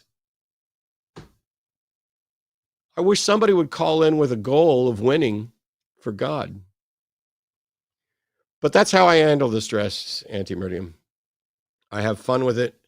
And then when the show's over, I go down, hit my vape, crawl in an inflatable hot tub I've got on my back porch, and I sit up there for a little while, and then I hang out with Arden, because I'd rather have fun talking to her. How you do than, $20 from Seth Erickson. What do you think of mandatory voting like some countries have? Love to see Owen on here. Me too. Hopefully it happens more. Hi, Paul. Absolutely. Owen, what do you think of mandatory voting? I think it's fantastic. We should have had it a long time ago. I think people should have the option of opting out if they want. In fact, it'll be super easy. Any reason at all. Just cite a reason you can opt out. I don't want to like mandate, compulsive behavior, compulsive whatever. But everybody should be voting, and they should automatically be registered like it's like when they're born, basically. That's the way I see it. Our country would be very different if we had compulsory voting or something similar to it. I think I've been opposed to some aspects of compulsory voting, but not the entirety of it. I think I'd like the fact that everybody needs to show up and vote. You can vote remotely. Fuck, I can vote on American Idol. You know, but I should also be able to vote for none of the above if I want to. I think that you get better information. I think a lot of the concern is that, oh, well, if you force people to vote, the people who aren't going to vote are going to not take it seriously, and you're going to end up with like Mickey Mouse getting elected president. And I can understand why people have concerns about that. And I also have said many times before that, the goal should be to encourage people to vote because their participation is how they exercise both their duties and privileges within the system. If you want to show up on the voting day and say, you know what, none of the above, that should be your prerogative. But I like the notion of that. By the way, I'm also a fan of ranked choice voting, but I worry that it suffers from other problems. You're in order to protect from dramatic changes and swings from far right to far left, that maybe what you end up with is something a little bit too middle of the road pedestrian and let's maintain the status quo. And I have concerns about that. I don't know that there is a right solution for voting, but man, I wish more people were properly informed, active voters. And by that, I'm not just saying those people who agree with me. I'm saying I want people to vote. I want them to vote based on the best information. I don't want them to go into the election thinking that unemployment's at an all-time high when it's at an all-time low. I want to make sure that we're getting better information to people. Because if you're voting for, do we maintain the status quo or do we change something? If you think things are bad when they're not, you're going to vote for change when in fact maintaining the status quo might be better. But it's a good question. Yeah, it is. At a certain size, democracies have to be representative as far as I understand it, because it starts kind of being counterproductive. But anyway, higher turnout is always a good thing for democracy. We just had a big delay with the super chat I kicked up there, but yes. Weird. LA Silver Surfer says vote. There we go. It's back. $10 from Norp Forbson. What IEMs do you use, enjoy, or recommend? What's an IEM? Yeah, I'm not sure. I've never heard of that before. I get a feeling I'm getting ready to An smack ear monitor, I think. Oh. Okay. Yeah, I'd never heard it. Like AirPods. I have no idea. I used Shure's for quite a while, but they kept breaking. I don't know who makes these. I would have to look them up. I bought them off Amazon for like $50. They're a really cheap set because I got tired of breaking them. The biggest problem I have with these monitors is that this cable is too short. I just need to get a slightly longer cable because it plugs into my mixer that's over here on the side. But yeah. So I use whatever cheap brand that was for $50. I don't know that I enjoy them. I don't know that I would recommend them. The Shure ones I really liked, but they just didn't hold up. They kept getting shorts. These have lasted longer. From Matt Cracks Wise, living next to you is in some ways like sleeping with an elephant. No matter how friendly and even-tempered is the beast, one is affected by every twitch and grunt. P.E. Trudeau. Oh, are you talking about Canada? I guess that's Canada because Trudeau. Is that right? I've never heard that quote before. I don't think. I'm not. Canada's sure Justin what it's in Trudeau. reference I don't know to. who P.E.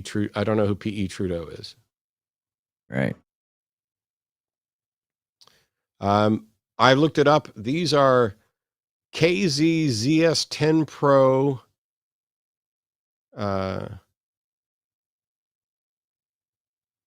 Linsole. I'm just going to put the chat, the link.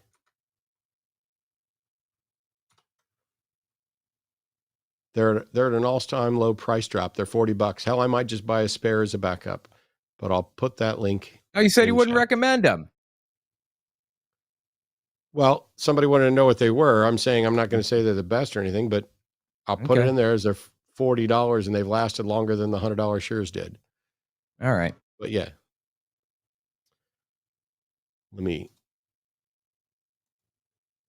How dare you expose my hypocrisy like that? $10 from the theater guy. Advice for being in a Christian environment. I don't even know what that is. I'm an atheist who went to a Christian college. My family and friends are Christians. I'm loving discussing philosophy with them, but need some space.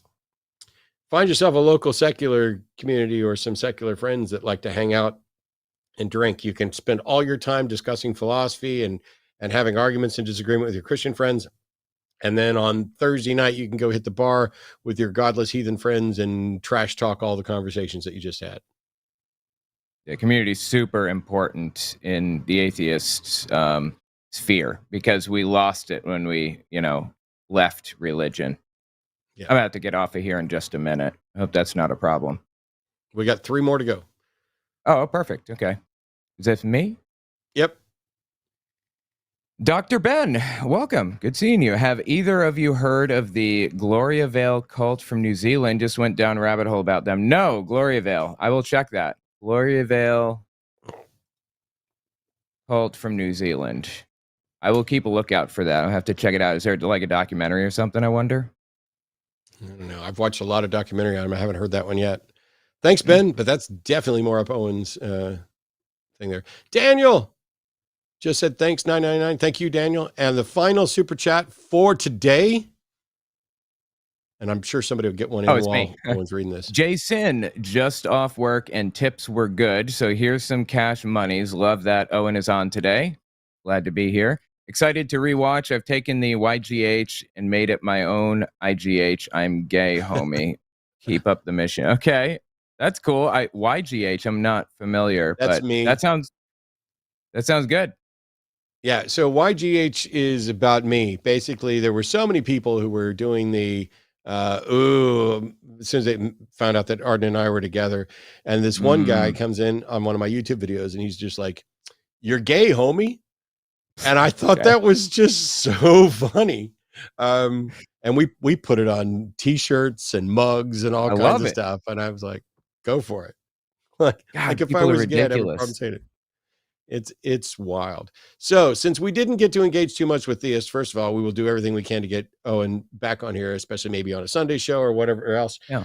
Owen, please direct them to all of the things that are you, where they can catch up with you and watch your content and see how you're doing. Yeah. I have a YouTube channel, Owen Morgan, previously called Telltale.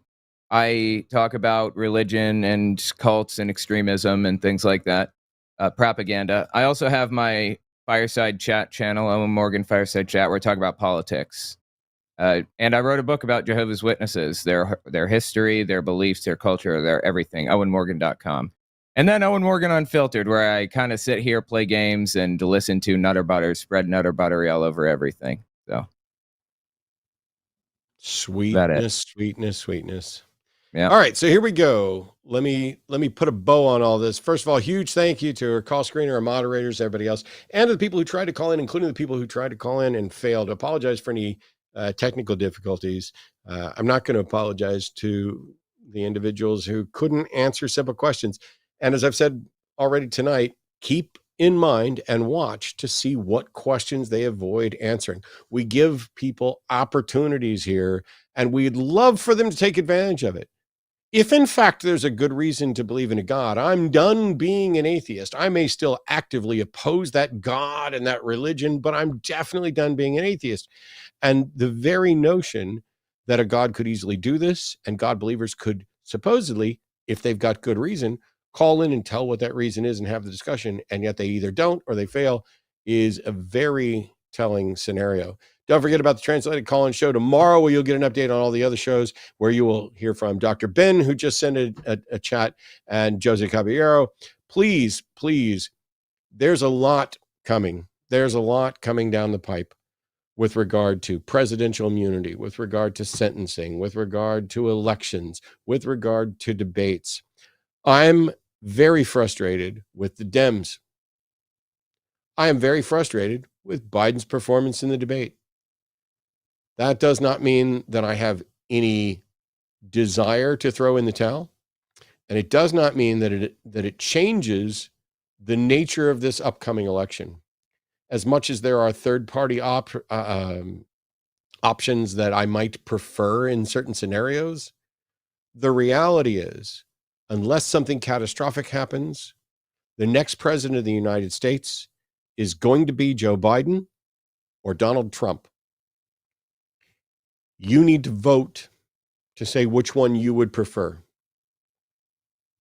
If you don't vote, you are saying you're fine with either of them. You recognize that you're not going to participate, and that this means you could get the option that is worse for you, worse for the people you care about, worse for the country, and you're okay with that. I used to share that mindset. And despite the fact that I used to share that mindset, I still do not understand it. When I was basically educated on that reality, that not participating doesn't give you some excuse, it doesn't give you some lofty high ground, it doesn't give you some vaulted position with which to say, aha, at least I didn't vote for that person there. You didn't vote. You gotta vote. You're not into politics. I don't understand.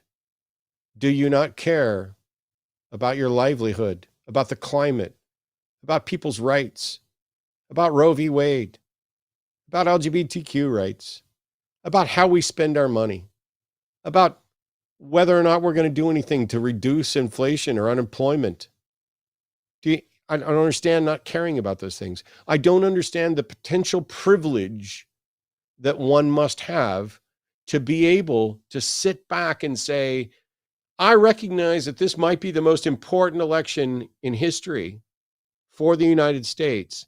And because of the United States' position for the world potentially, but nah, it's all the same. They're all liars. Why should I get involved? Let me just keep going. When the world falls apart, what are you going to say then? Well, at least I didn't vote for the worst option. But you kind of did. By not participating to try to prevent the worst option, you said you were okay with it. It's one thing to be frustrated and tired. I definitely am. That's why I started off talking about all the clickbait stuff that I just find exhausting. And the left is really bad at presenting hyperbole as if it's accurate. Really bad. Let's work on that at the same time we're working to inspire the voters who don't want to come out and vote. Let's figure out exactly what needs to happen to reduce the misinformation and to increase the passion. Because if after losing Roe and having democracy on edge, in this climate right here, if you're not inspired to vote, I have to know why. Send an email. Oh, my mic just dropped. I just dropped the mic. Send an email to let me know why you don't want to vote. We'll see y'all next time. Thanks, everybody. Roll those credits. Wonderful lady producer. My mic stand is still broken. We're trying to replace it. There's our list of patron producers, starting with Captain Red Bull, Kathleen Moncrief, and all those people. Ooh, there's a Morgan and Paul, and I see Trent and Jeff and Galaxy. I can see all kinds of stuff. You can go to patreon.com/calltheline. Don't forget to go to linemerch.com if you're looking for more stuff. And you can also go